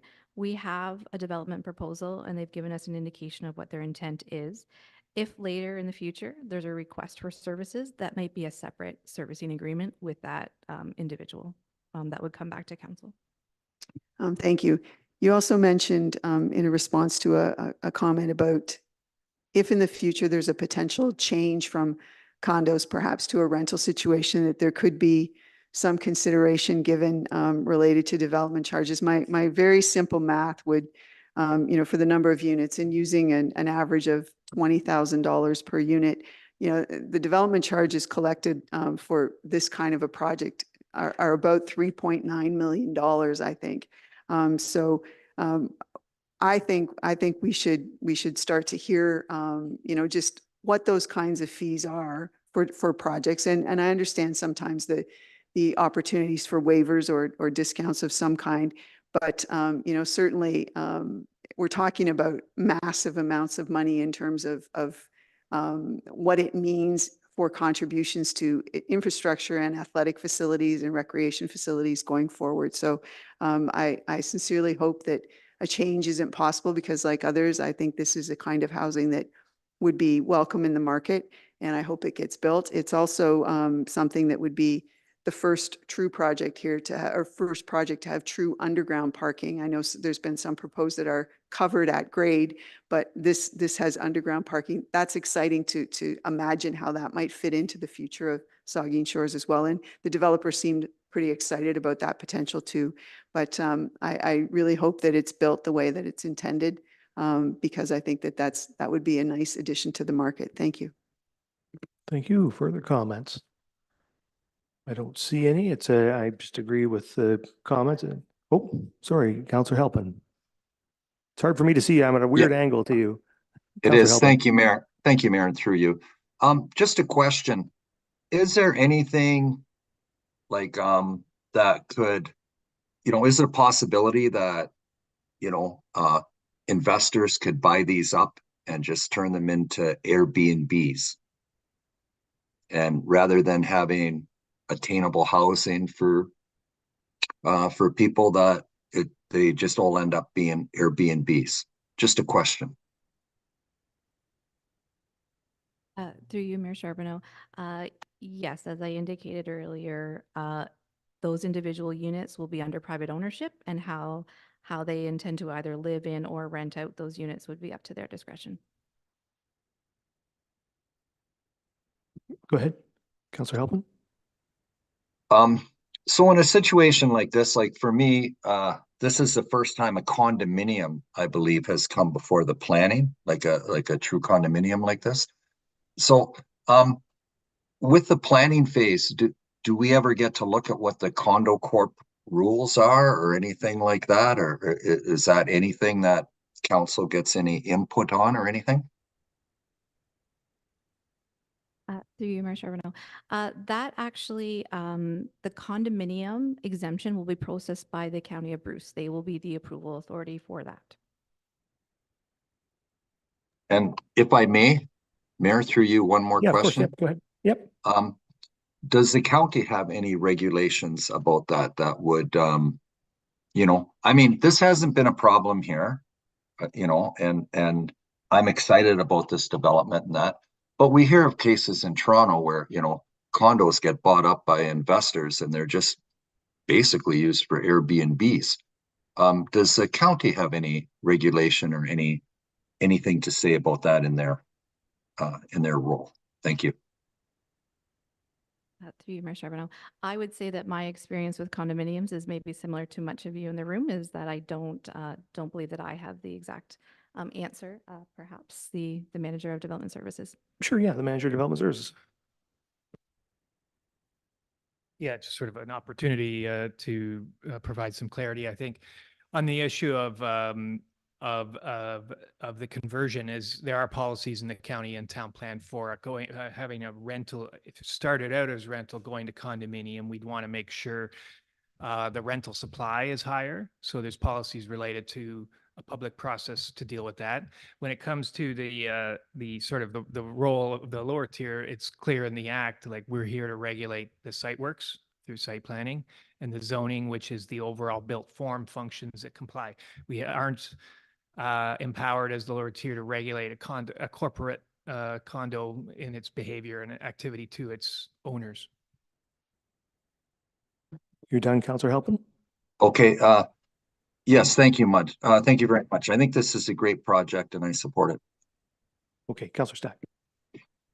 Thanks. I just want to remind everyone that at some point we did discuss any type of limits on Airbnbs, even in the form of a 3% user tax, and we declined to even investigate that. So when we're speaking about the impacts of Airbnb, and I'm not overly concerned in the location, I don't think it's a huge concern, but just want to remind everyone we're concerned about Airbnbs, and yet we were not even willing in this council to investigate whether we should apply a small tax on the users of those Airbnbs. So just feel like that's worth reminding. Okay. Further comments? Yeah, no, I just back to, I think this is a good positive development. And as has been well pointed out, having these additional condominiums as a different form of housing is going to be a positive thing for the community, and having an additional 195 units, no matter what they are, or frankly, no matter how they're used, will help to push back the housing affordability crisis in our community. So I think it's, yeah, very pleased with the overall development. And the key thing is now seeing it come under construction. Hopefully that will be sooner rather than later, because we could sure use these units. So anyway, you've heard the recommendation. I will ask, and it's been moved and seconded, so I'll ask all in favor. That is carried. Okay, so now we're on to item 10.2, which is to do with site plan control application SP 2024-001 for 232 Railway Street, and Candace has that report. Yes, thank you. Through you, Mayor Charbonneau.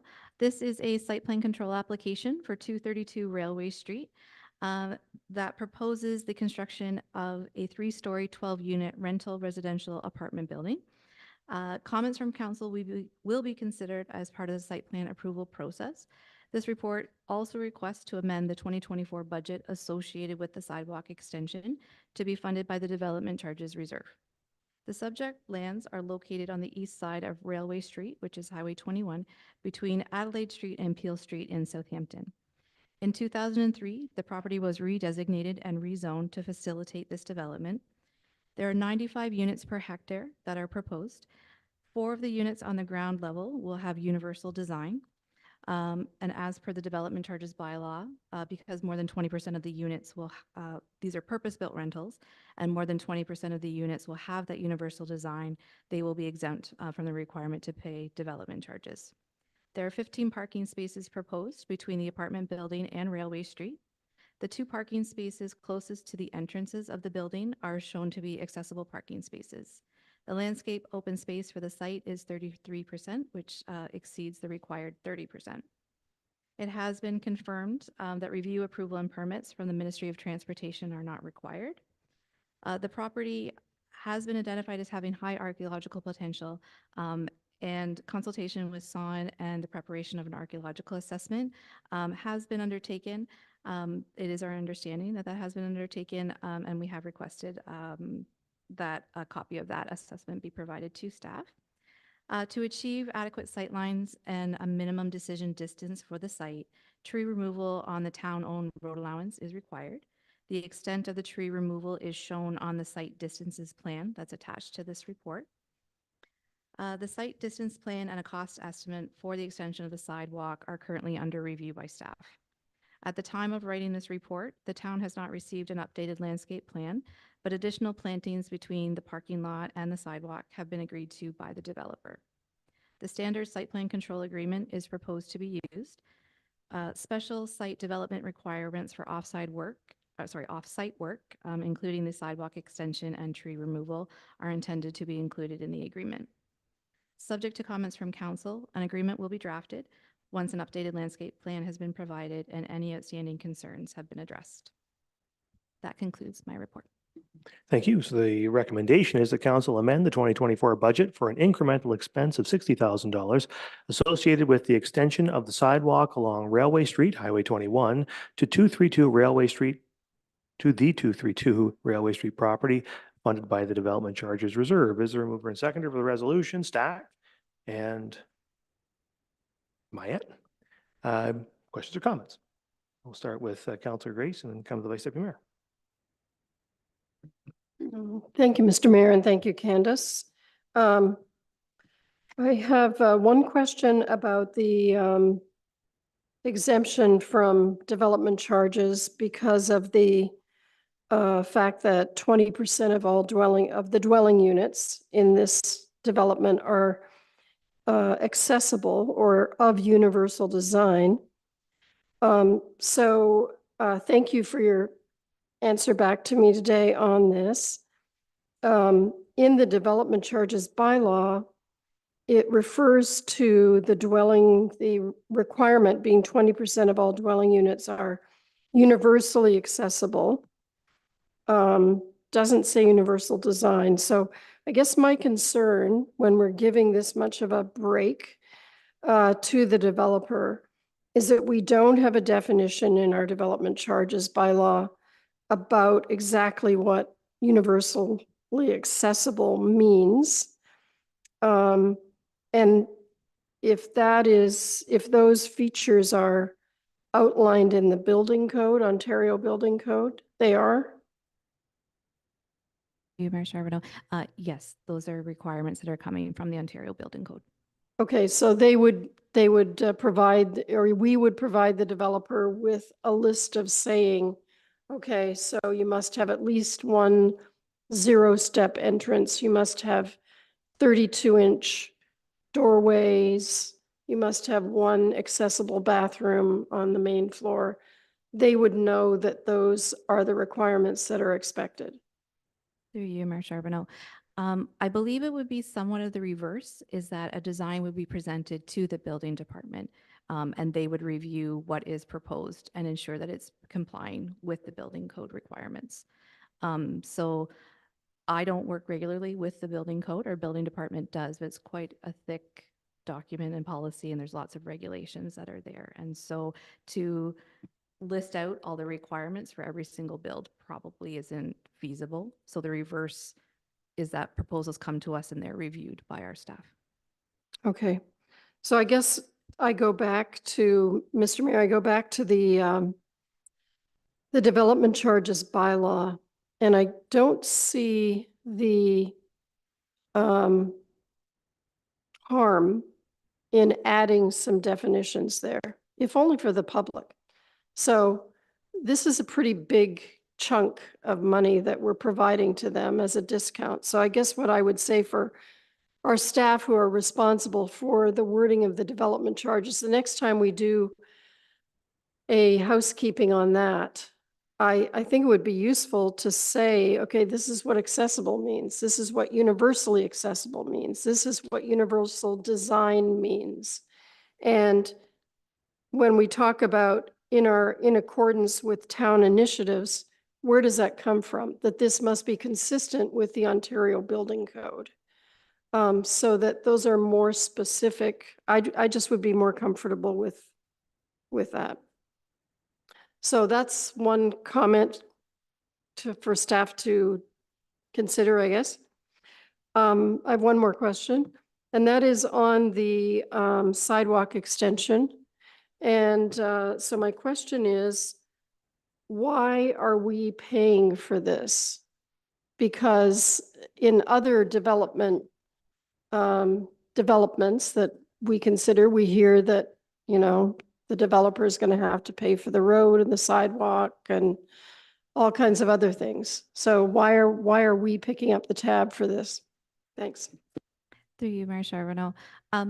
Some of those developments, or I assume the majority of those developments, would fall under the plan of subdivision agreement, where there are actual requirements for how the entire site is to be developed.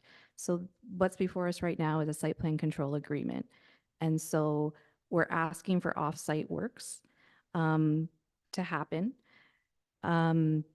If because it was expressed at the public meeting for the official plan amendment and the zoning bylaw amendment, that the extension of that sidewalk is something that should be considered as part of the development proposal. Now, when it comes to municipal infrastructure that's along an arterial road, it was felt that the extension of this sidewalk would actually enhance the area, allow for future development and growth, and improve safety. And so that's why the recommendation from staff would be to use the development charges reserve to extend that sidewalk. But again, that decision rests with council.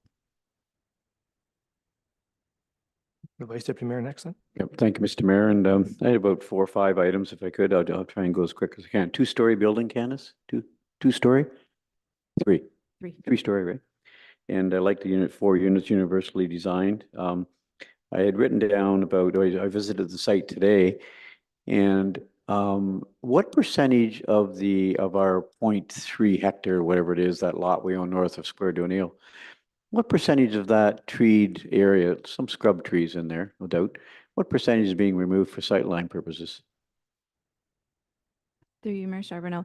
One of the attachments to my report is the plan that shows the amount of trees. I don't have a percentage. Okay, and I should have read more closely then, but is the it visual there and as an half, attachment. quarter, third? You don't know. Not sure. I'll read it again.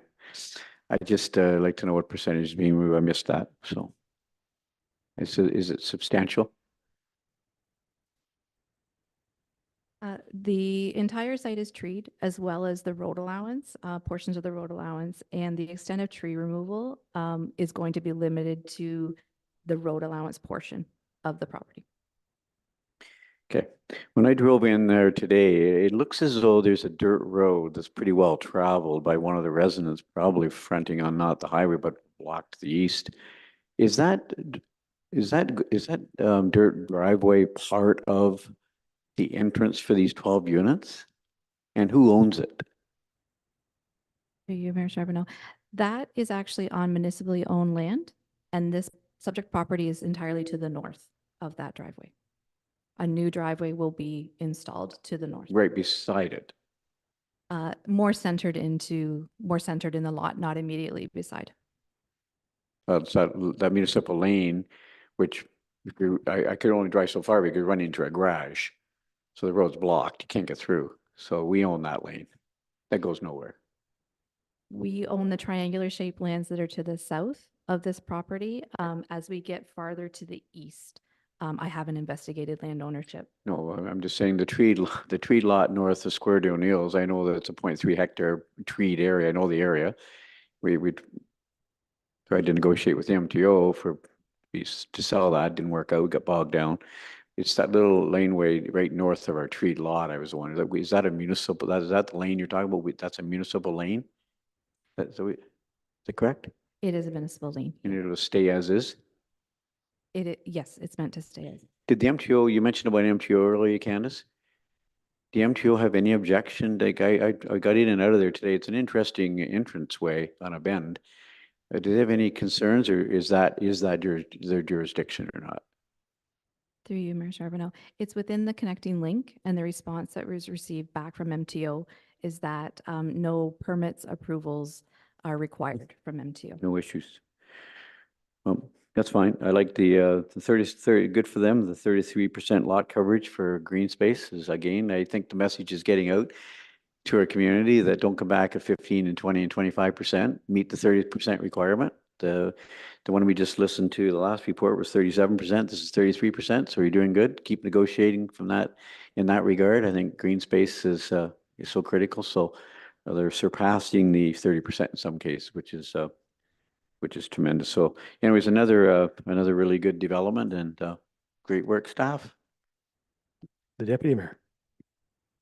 Thank you, and through you. In following up what Councillor Grace said, the section of the development charges bylaw that has enabled a waiver of development charges is titled attainable housing. And I guess and I understand, the section that you've used to waive those development charges, but I don't make a connection between the title. If the point in terms of council's intention was to have regard for trying to make opportunities in our community for attainable housing. I don't understand how we're waiving approximately $170,000 or $180,000 worth of development charges for universally designed for 4 units on the ground that don't even have to be rented to anybody who needs that kind of accommodation. I guess in another application or another item on our agenda tonight, we have the potential for a subdivision agreement to have written right into it, something about how a number of units, 11, I think of the number in the project. I think I can't remember how many it is. It's the Hampton Woods development in Southampton as well. But 11 units it'd be written right in that they have long-term rental situations for a period of time. The period of time is not suggested yet. I think that's a decision we can encourage a particular goal with that. Is there potential for this project, because they are rental units and they are getting a waiver of development charges, for some sort of agreement that requires either all of the units or a number of the units to have long-term rental potential for a period of time, much like the agreement with the other one? I don't know if that's a possibility, but we're being asked to look at something like that for another project. It would seem to me that where we're waiving fees, that we should do whatever we can do to try and reach, the goals that were the intention, which is to provide rental accommodation, long-term rental accommodation for a period of time. So I don't know if you have an answer for that question, but, certainly we're talking about it with another project where we're waiving fees. I think that would be a good thing to at least consider during the process, to get some agreements about how the units get used over a period of time when there's, in this case, a waiver involved of development charges. I don't know if you want to comment on that.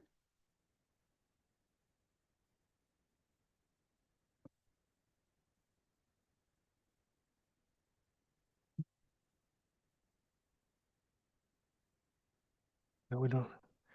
We lost you. IT's coming up to help you here. Are we good now? Yeah, we got you My now. apologies. Sorry.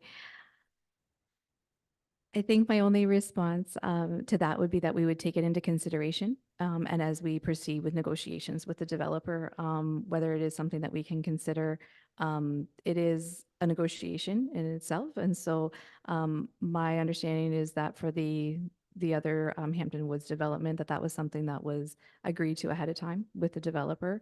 And it was part of the conditions of approval for that subdivision. And so that is a bit of a different case here. But if it's the desire of council that be included in the negotiations with this developer, then I would leave you to make that. Looks like the manager of development services also has a comment. I just want to highlight that the condo conversion policies could apply. I mean, right now we still maintain a very low vacancy rate. So if the developer wanted to convert this, say, in the short term, like 3 years from now, he'd have to evaluate the vacancy, and the county would be in the position to whether approve or not that conversion. That's one tool. But Candace's answer about at least considering it in the next few weeks as we finish negotiations, we'll consider it. Okay. Deputy Mayor. Thank you. And it's just important to understand the tools that we have available to us to realize desirable goals. 2 other points. There's basically 2 requests in here related to public expenditure. The taking down of trees to ensure that the minimum decision distance is possible for this driveway will require the removal of, in most cases, they're white cedars that are there, but they've been there for an awfully long time. Some of them are quite large. It's my understanding from reading the report that already there's been conversation with the developer about them paying for the removals of these trees to enable their project to have the minimum decision distance possible with the driveway. I would respectfully request too that, we've just recently had some discussion in an open house related to an urban tree canopy policy for the community. And certainly, the pictures showing the canopy, there are sections of town where, it's pretty obvious. That would be one where there's a pretty big chunk of green. When you jump over the highway, pretty good chunk of green story there representing canopy. I would respectfully request that, not only should this developer be paying for the removal of the trees, but there should be some opportunity to regain those trees, perhaps not in that location, but somewhere else, as a show of good faith that, you know, by removing trees on public property, the public is enabling a private development to go forward. And that without the removal of the trees, the public property would, or the private property would not be able to get their minimum decision distance. So I would respectfully ask that we attempt to get some trees planted somewhere else in the community to compensate for the removal of trees, which I do believe it's in the report that there's already a discussion about them paying for it. My other comment relates to the extension of the sidewalk. I think that we should say no to this in two ways. One, there's absolutely no inclusion in all of this for contributions to development charges, but then the ask and funded by development charges reserves means that this developer would not be contributing, or this project would not be contributing anything to development charges in terms of potential, but would be expecting some other developers who have contributed to basically be paying for some work that's associated with this project. My second objection would be, it's a very small stretch of sidewalk, and if you know that area, it's not intended to go past their own access road, because to go past their own access road to take the sidewalk right across to Peel Street, there's a ditch on the side of the road. So this will involve a lot more engineering than just laying some concrete down to create a sidewalk. And quite frankly, I would welcome the idea of a sidewalk heading all the way out to McNabb, to the beer store, to McNabb and Railway out there, especially if we do some kind of crossing there. But you know, this little stretch of sidewalk, the only thing it's going to connect to is this particular project. So the benefit at the moment would be specifically to this development, and it would be at the expense of other developers who have contributed to development charges over time. And quite frankly, I'm not convinced it's going to be used that extensively.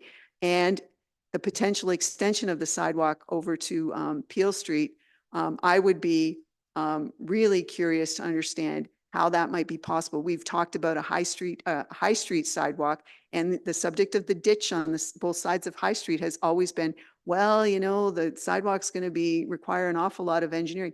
There's a very big ditch on the side of the highway, on that side of the road, that would stop any sidewalk from easily being installed from this project all the way across to Peel. So for those two reasons, I don't think we should enable $60,000 to come out of the development charges reserve to pay for a sidewalk that likely will not connect for an awfully long time, if ever, to Peel Street, and would be funded in a way that just doesn't seem right, given what our development charges bylaw was all about, and what has been contributed by other developers and what is not being contributed by this one because of the waiver that's possible. So that would be, when it gets time to that, I would ask for that part to be removed.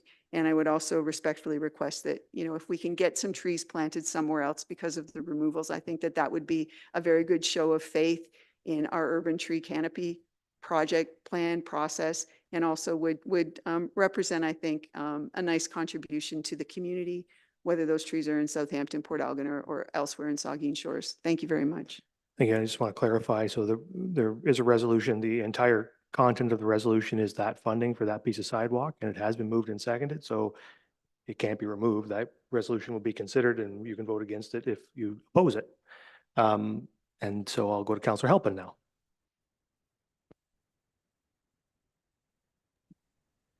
Thank you, Mayor, and through you. A couple comments again. Congratulations for the developer for going to 33% green space. I agree that if those trees need to be cut down for his sight line, that can be at his expense. I do have the question, like, if we are waiving the fees to have universal housing, and that means accessible for people that need it, if we're waiving the fees, I think that, you know, we also have a right, or perhaps an obligation, to make sure they're rented to people that need them. Like, to waive the fees and just and to have universal housing and give them to people that don't need it isn't solving the problem of the, people that need universal housing.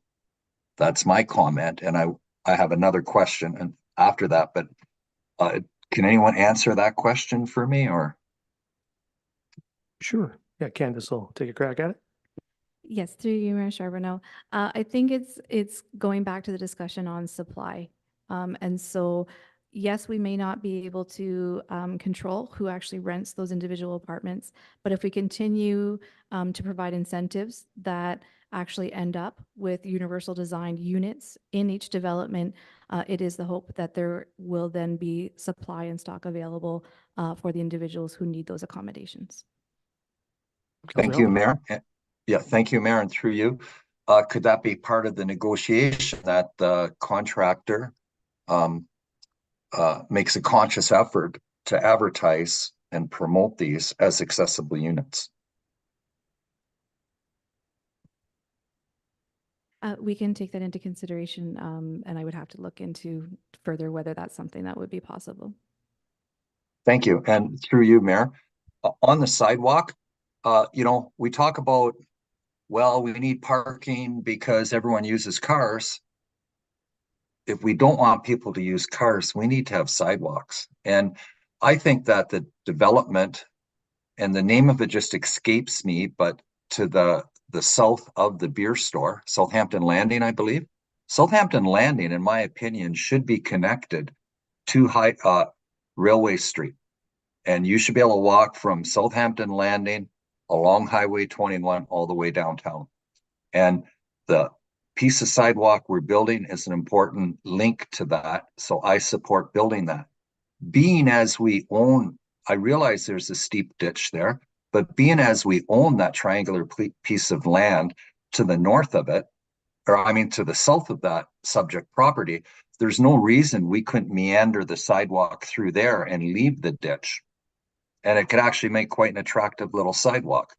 So I support the sidewalk, and I firmly support a sidewalk all the way from High Street to Southampton Landing. I think we need that if we're going to make these, if we want to have a good walk score, we want to have healthy, active living, we want to keep cars off the wall, we have to give people sidewalks. And so therefore I support the motion of building that sidewalk. Thank you. So I'm going to go to Councillor Stack next because we haven't heard from her yet, and then we'll come to the Vice Deputy Mayor. Councillor Stack. Thank you. Just a quick question on, because we tend to use accessible and universal design interchangeably. So just more of a point of clarification, because I think Councillor Halpin's point's well taken that we want to encourage accessible housing and access to accessible housing. But for this particular, we did construction. Universal design just effectively makes it possible to be more accessible should they decide to fit the home. So it's reinforcing the walls to allow for handles into the bathrooms, but it doesn't actually mandate accessible in terms of specific physical accessibility or other forms of accessible needs. It's just simply providing the infrastructure should they wish to or to build something specifically for accessibility. Mayor Charbonneau, yes, that's my understanding as well. Okay, the Vice Deputy Mayor. Yeah, thank you, Mr. Mayor. Jay, or through you, Candace, the $170,000 in DCs. Are you saying that with the 4 universally designed units on the main floor, that we waived $170,000 in development charges because of those 4 units? Is that what you're saying? Through you, Mayor Charbonneau.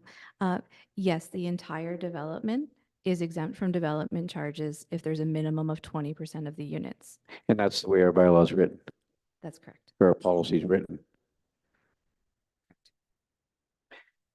Okay, so without those 4 units, you're saying they would be paying $170,000 in DCs.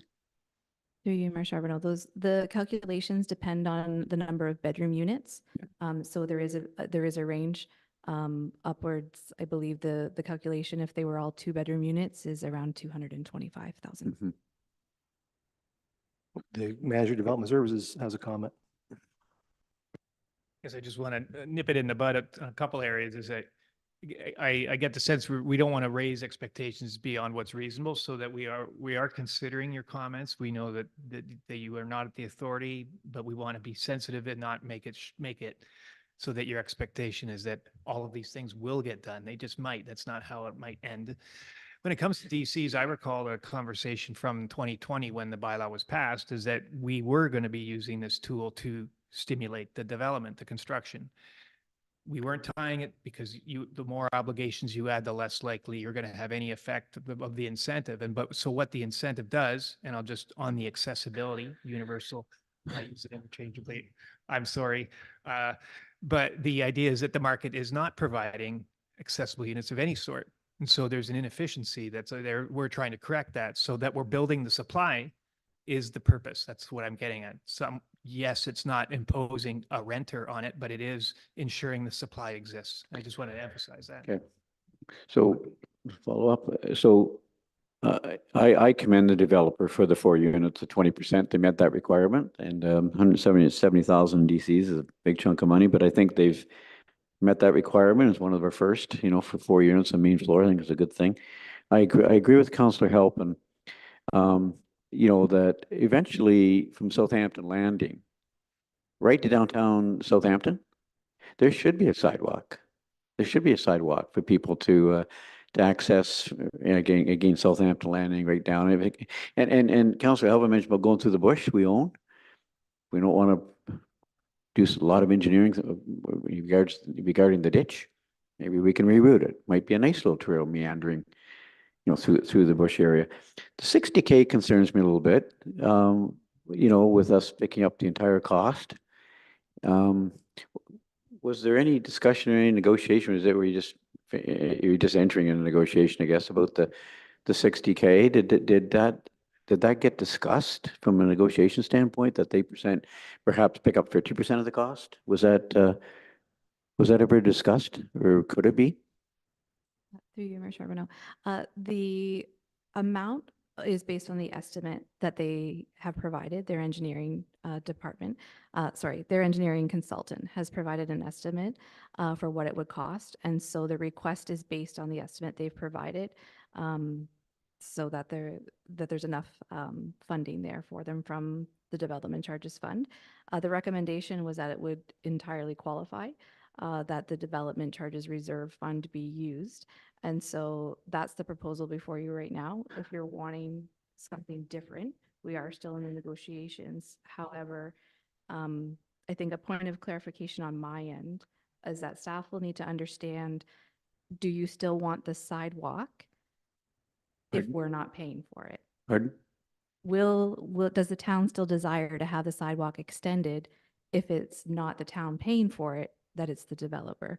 And so if this resolution isn't passed, do we still want to see the sidewalk extended by the developer, or are we deciding that the sidewalk extension isn't needed? Because I guess the question becomes, if this development wasn't happening, are we still putting a sidewalk in from Southampton Landing to downtown Southampton anyways? I guess that's the question. So I think there is a need for a sidewalk. My question was, though, was there ever discussion about negotiating the 60K to have a cost sharing agreement with the developer to help pay for part of it? Was that ever discussed? It was not, no. Yeah. And I agree about the tree removal. I think they need to pay for it. And I think the Deputy Mayor's got a good point. Taking out 10, 15, 20 cedars, maybe they could be replanted elsewhere in the community. So those are my thoughts. I think it's I commend them. I commend them for the university design units, one of the first. So I think there's a lot of good things about this development, but I am concerned about the 60K and the tree costs. Okay, we'll get Councillor Mayat. Thank you, Mr. A quick question. Is this the same developer that's building on the corner of Mill and Bricker?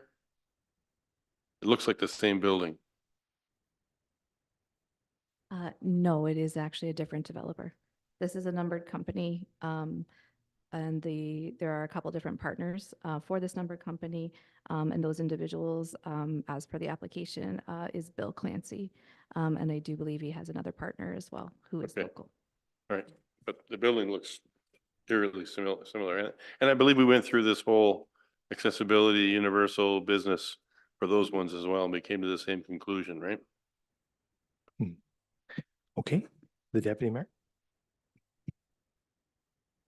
Just for clarification, it is the same developer. It may be a different builder, but it's the same developer.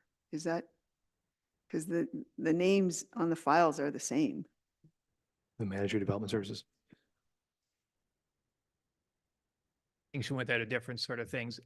We're dealing with the same principles, and it's the same architect. So there's a lot of similarities in that building. So. Yeah.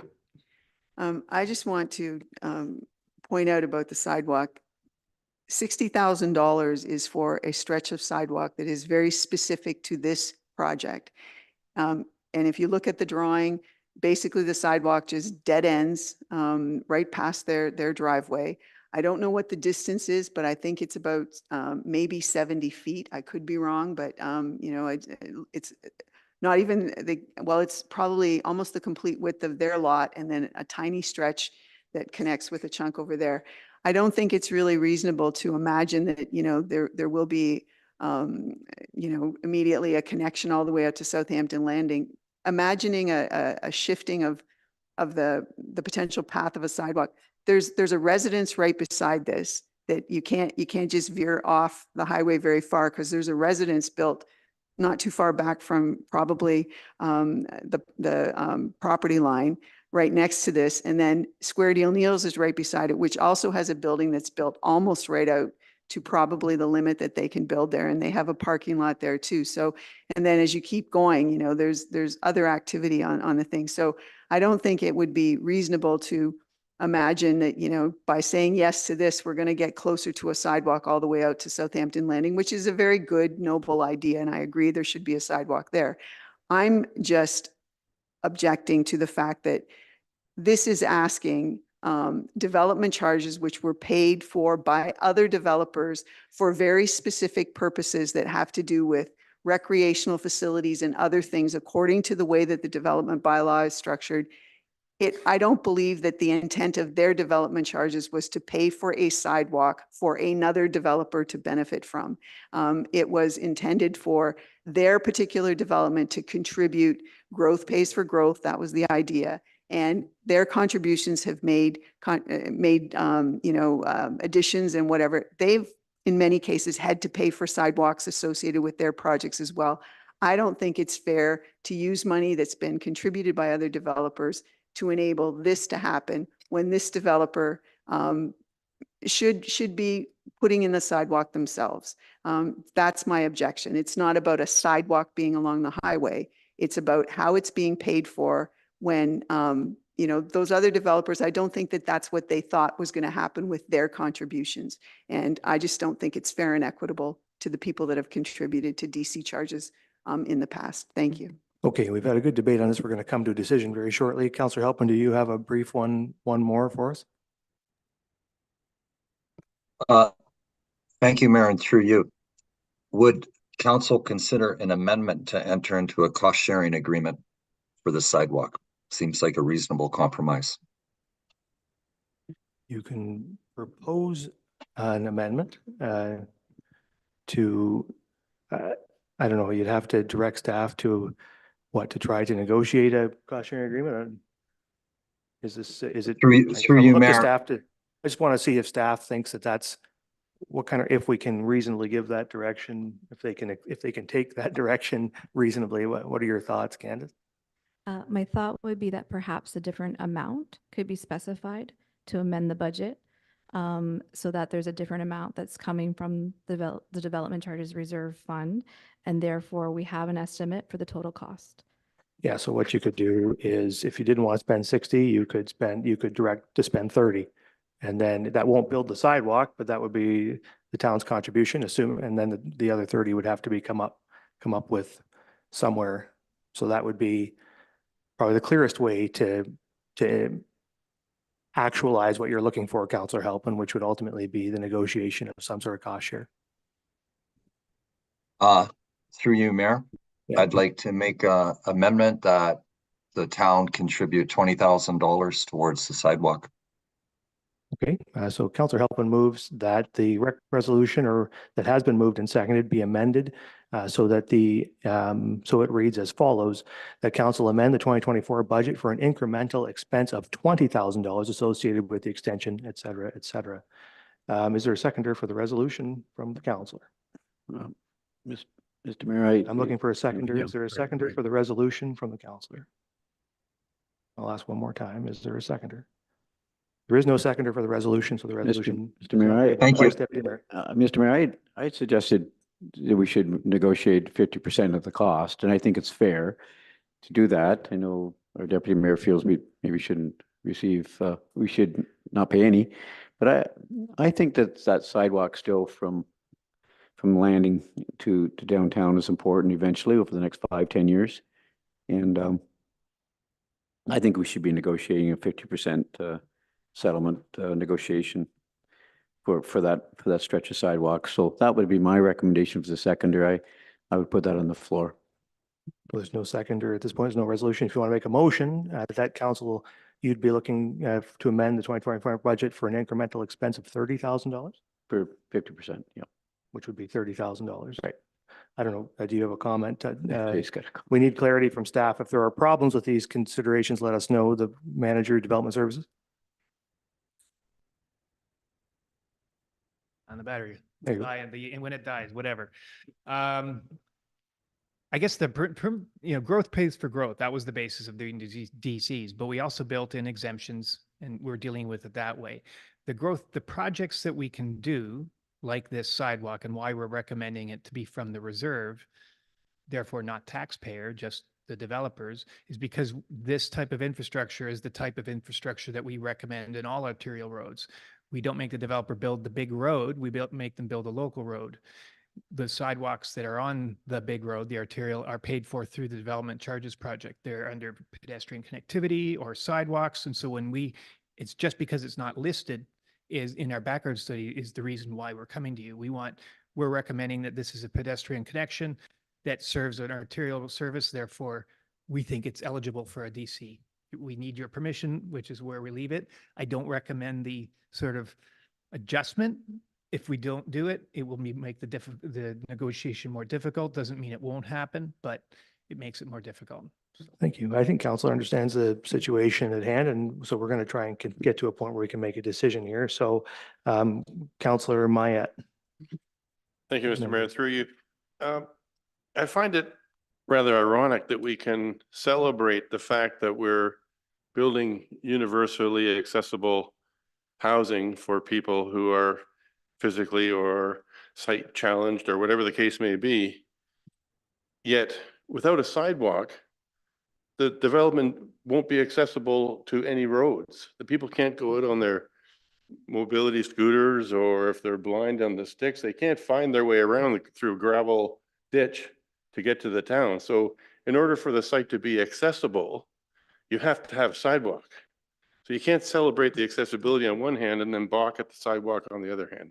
I think we have to have all or nothing. I think I just want to be clear. Council is considering a recommendation to pay for that sidewalk from the development charges reserve. I just want to focus the question on what the question is. The question is to amend the budget to allocate $60,000 from the development charges reserve for the sidewalk.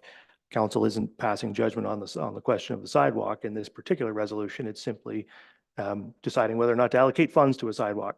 So that's I understand there's a bit of a fine line there, but there's other considerations that can be made in the future on sidewalk. Councillor Grace. Thank you, Mr. Mayor. I hope my question is relevant to the main question. You, I think, mentioned, Candace, that the estimate of $60,000 was prepared by the developer or his agents. Is that right? Yes, that's correct. And how did that come about? I mean, we said to them, we want a sidewalk. It's our expense. It's going to be on our property, but you guys come up with the estimate of how much this is going to be. Yes, the suggestion was made that this would potentially qualify as something that could be funded through the Development Charges Reserve Fund. And so to properly request an amount from council we requested an estimate be provided for what the works would entail. And I'm not an engineer, but I do understand that it was more than just the sidewalk extension. There are curbs involved and there are services in the area that need to be either accounted for or ensuring that they aren't disturbing those existing services. So there is an itemized cost estimate that was provided. That doesn't get us quite to the $60,000, but that's the request made by staff to try and capture any overages. So I think it was in the $56,000 range was the estimate, because sometimes those estimates, there's overages potentially from an estimate. How much would it have cost us to prepare that estimate? If we had used our own in-house or whatever services to do that? I don't believe I have enough information to answer. I just am, you know, I don't know. To me, it seems like, you know, this is what it's going to cost and we want you to pay for it. I just have a hard time with that. You know, the developer is saying, yes, this is, his agent is saying, this is what it's going to cost you. Now you have to pay for the $60,000 for this.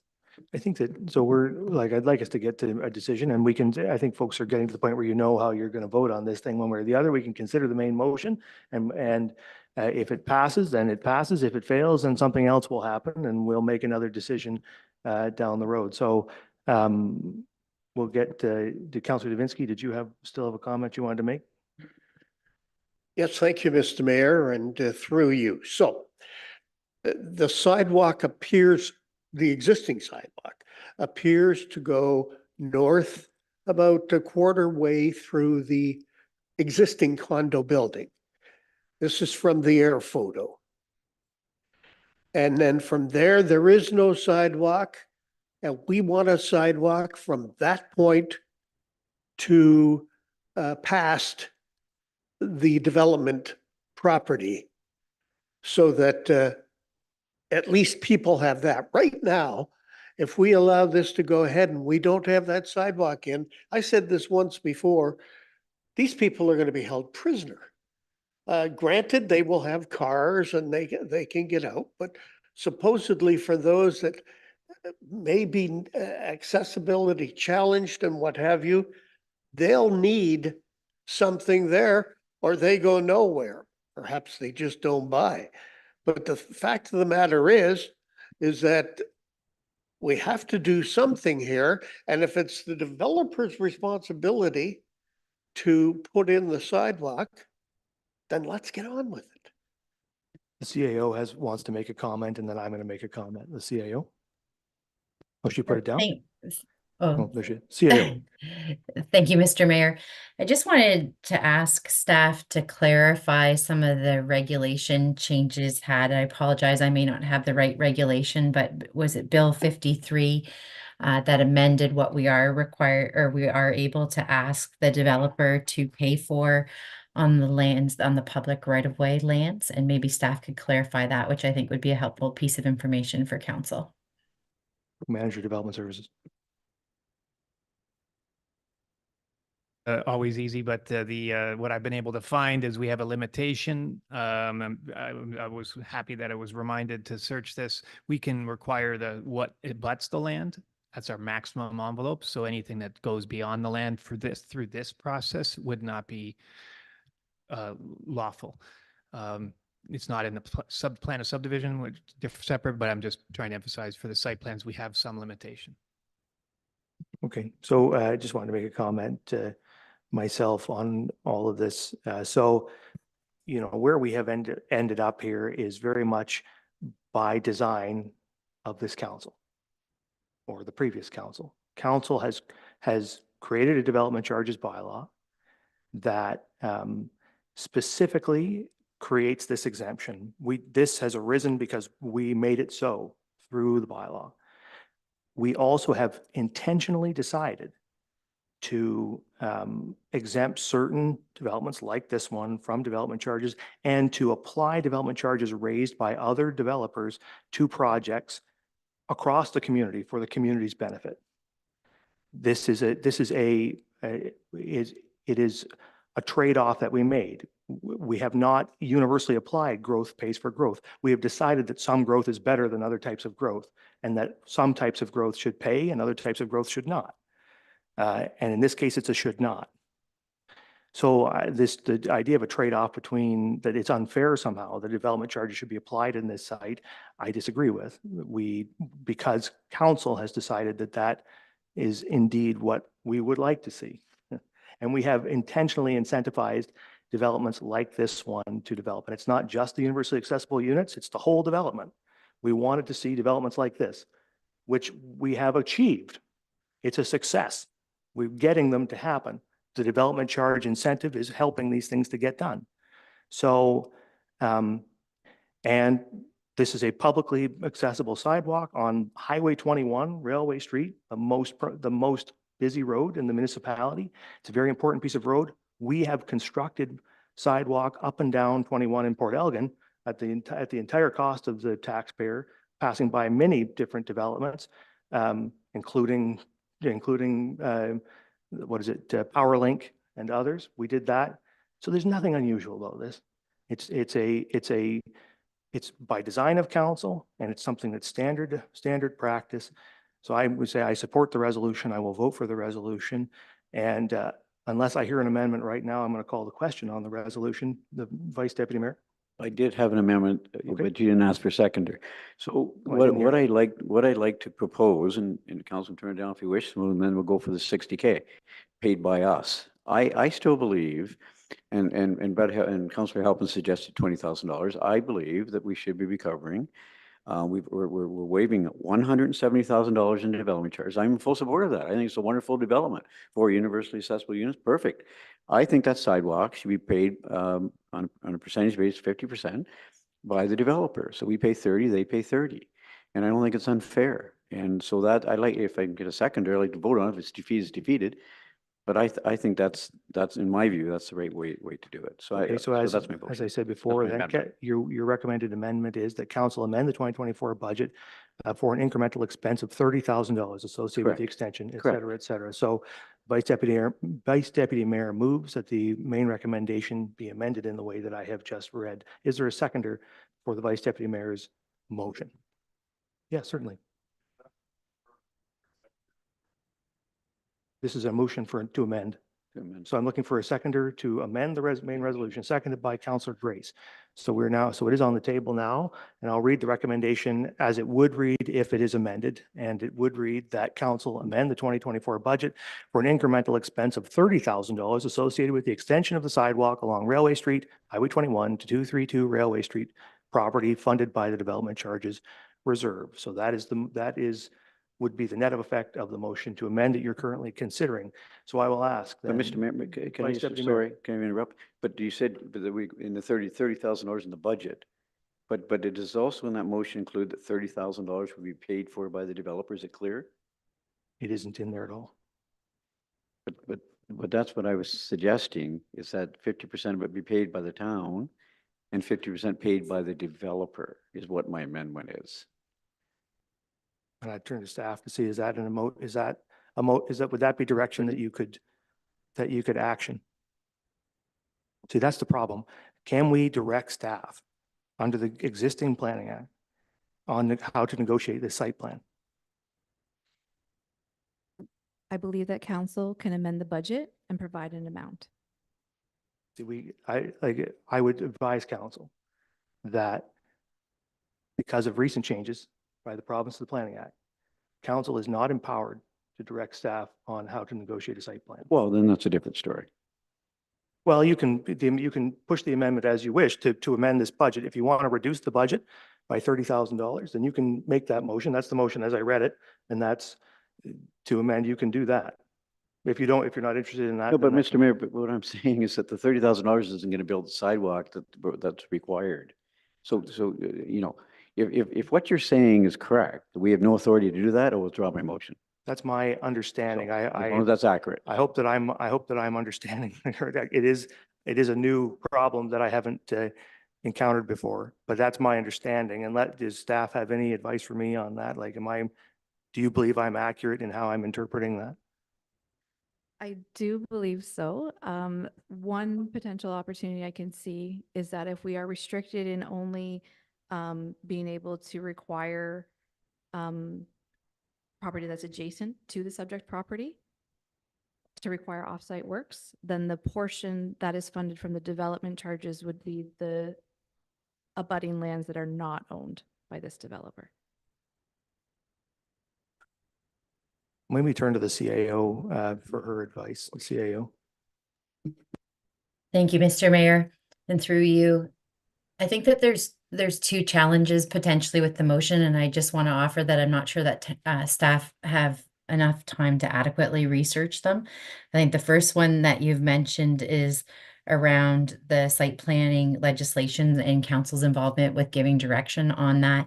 And then the second is with regards to what I raised before, which is the town's ability to require the developer to participate in those off works site, or sorry, and Candace just said it, those off site works. I believe the manager of development services said we can look for 50% contribution, but we will run into complications, as Candace just mentioned, with it not being the entire length of the property. So I just wanted to caution that we may not be able to negotiate that through the developer. Maybe one challenge. The second may be that we may not have the funds that we require in order to put the full length of sidewalk in. I'll withdraw my motion. Okay, so the motion's withdrawn. Counselor Halpin, when are you taking your hand out? Through you, Mayor, I move to vote. Yep. Okay, we're going to call the question then. So it's been moved and seconded, and we are considering the main motion unamended, and I'll ask all in favor. And opposed? That's carried. Okay.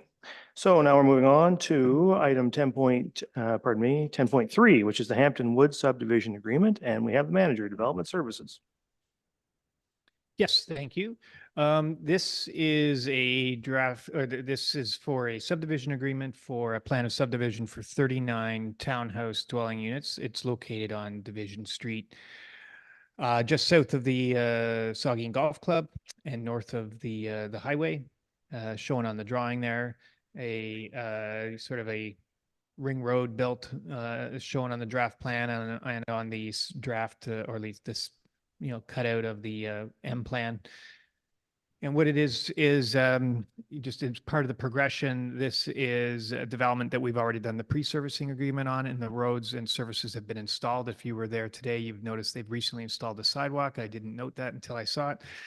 And then they've also had a model home agreement that allows them to begin construction on a number of their units, and you've seen those under construction along Division Street as well. So what we're asking for is for the agreement, the subdivision agreement, and highlighting elements is we are trying to acquire parkland through blocks 40, 41, and 42. They're only partially acceptable, acknowledging the fairly clear discussions from council about trying to find park amenities in this area of town, though not a specific parkland block that was designed at the draft plan stage. That wasn't required in 2018. So blocks 40, 41 to be provided, and that we would also require the developer to provide 2 benches and bike parking installed to the town standards. And just for your information, we're looking at the block 42, which is the southernmost, say, triangular parcel. There is some constraints that prevent tree removal in most of it, but in that area, there's about a 10,000 square foot area. And we're also, to close the gap, we're also asking for $1,000 into the Parkland Reserve, and the developers agreed to that as well. And to address housing matters, I've attached a draft condition, or a proposed condition, a special condition in Schedule M that says that at least 11 of the units are maintained as rental over the long term. So far undefined. It remains undefined because we're going to bring a separate agreement back to council that would outline the terms of that say how long they need to be provided as rental, which 11 units, so forth. It's something we haven't done, but it was in the conditions of approval that we want to see this, and we're going to try. So that's what's proposed. Okay, so there is a resolution that council adopt bylaw 51, 2024 to enter into a subdivision agreement with Hampton Woods Developments Incorporated for the Hampton Woods Plan of Subdivision. Is there a mover and seconder? The Vice Deputy Mayor, comments, the Vice Deputy Mayor. Yeah, thank you, Mr. Mayor. I toured the site today and I met with the 2 developers, and I'm in full support of the blocks 40 and 41 for Parkland. I toured the walk to Parkland area. I think there's an opportunity there, Jay. I think it's good work for a couple of benches, a nice little trail meandering through that bush area. I know swings and slides are always nice to have in new subdivisions, but I think that there's land to the west. I talked to you today about this, Jay. You know, there is a deficiency of parkland green space in that area, and I think the green space area, I think it's owned by Dale Walden, I think, up on the west side. That should be part of negotiation in the future for green space there. I toured two of the units today, the 1 bedroom and a 3 bedroom, beautiful rental units. They will be staying on the market, I understand, as rental units. And those other 39 units, I just think I think it's a really, really solid development, and I hope it's not delayed here tonight because I think there's been enough delays with this developer to get this thing underway. So I'll be supporting this recommendation and commend the developer for putting those 11 rental units on the market. And the Parkland, I think space is good. And I think they've done a really good job. So I'll be supporting it. Okay, who's next? The deputy mayor. Thank you, and through you. It has been a long time coming, and it's coming along. I would just like to note that the report very specifically says that this particular project has development charges have been paid, and at the time of building permits being issued for individual lots, there will be an additional charge of $150 for each new lot created or the block created, and that fee is actually to cover town processing fees. And as noted, this developer installed a sidewalk as part of their project. So and this is all included in the report. I just want to acknowledge that I look forward to seeing the agreement about procuring rentals over a long period of time. I think it'll be the first time we've done something like that. So that's a good beginning to that process. I did note earlier to a number of town staff, just the different use of tree retention plan, tree preservation and planting, and tree conservation plan in the report. And at some point, I think council would benefit from seeing some of the language that goes into those sorts of things, so we can see what we're trying to do. And I think that those are good goals to have too. I would be remiss if I didn't mention about street names too. It appears as though in one of the drawings we received, it was Street A, Street B, and then in another one, it's described as Steinway Street and Riley Road. I believe that in the end, one of the streets is called Francis Street and one is called Riley Road. Again, I do feel that it's important hopefully in the not so far off future that we really do come up with a policy about how streets get named, because they're permanent. And it's here's another example of what is the connection to our community of these names, and what's the story, because that's the story of the community's growth. But overall, look forward to seeing the agreement. Thank you very much. Thank you. Further comments from members? Councillor Davinsky. Thank you, Mr. Mayor, and through you to Jay, I imagine. Nowhere have I seen, and it's probably not part of it. Is any of this, the townhouses accessible? Are they going to be accessible, universal design, whatever we want to call it? Is that included in this? Well, I wasn't nodding my head in agreement. There is no provision to require accessible units or universal design units at this time. Okay, thank you very much. Thank you. Councillor Halpin. Thank you, Mayor, and through you. Forgive me if this is in the report and I didn't see it. What % of this is green space, like those 4 blocks that they've set aside? Does the development manager have an answer for that? I'd be eyeballing it. The green space was required as a part of their EIS, their environmental impact study, which outlined what they could remove as tree removal and what they needed to retain. And so what was retained is blocks 40, 41, and 42. Eyeballing it, maybe it's 10% of the land. Oh, okay, and through you, Mayor. I think that retaining that is a good idea. And, having a small park or a micro park, there's not a ton of houses in that area. And we can do a lot with a small space to provide some recreational, set a little playground, little jungle gym or something like that in the future. And I'm thankful for the green spaces that they have retained there. And I think I can support this project. Very good. Councilor Grace? Thank you, Mr. Mayor. Thanks, Jay. This is something I sent to you earlier, but I wonder because a lot of members of the public have been asking about the fact that we don't really have a park with a playground over across the river. Would you please explain what our plans are for that? No, and it's a good question because it's something that's been coming up a lot north of the river, and you're one of the ones that has reminded me every time that you can. And so there's two main things we're looking at. One is that because we're conscious of it, and we are aware, we're in the long range budget as a plan to do a update to our Parks and Trails master plan. And so through that process, identify the types of parks, the size of parks, what facilities, and in general terms, the location. And once that plan is prepared, it allows staff and the community to understand when development occurs, or if it's to be done as sort of a public project, what we can target and expect. The second is because we're aware of other development potential in the area on, I would say, more suitable lands. And because we're aware now from council's numerous attempts to remind us, is that the adjacent landowners or landowners in the area rather, we can have those conversations up front. So when it comes to the next submission, let's say, there'll be hopefully a presentation that says, okay, here's 5 acres. I don't know. I don't want to, again, with expectations so high, I don't want them to be dashed, but that's at least the hope. So. Very good. Further comments?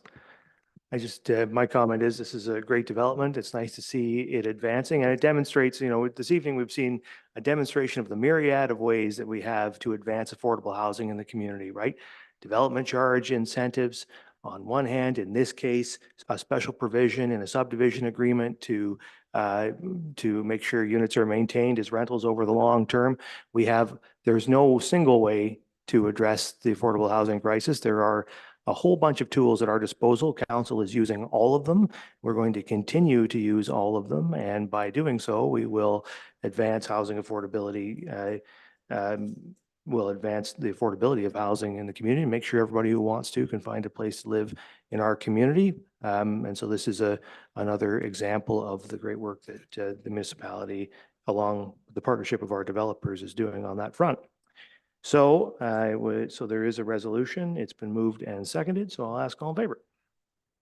That's carried.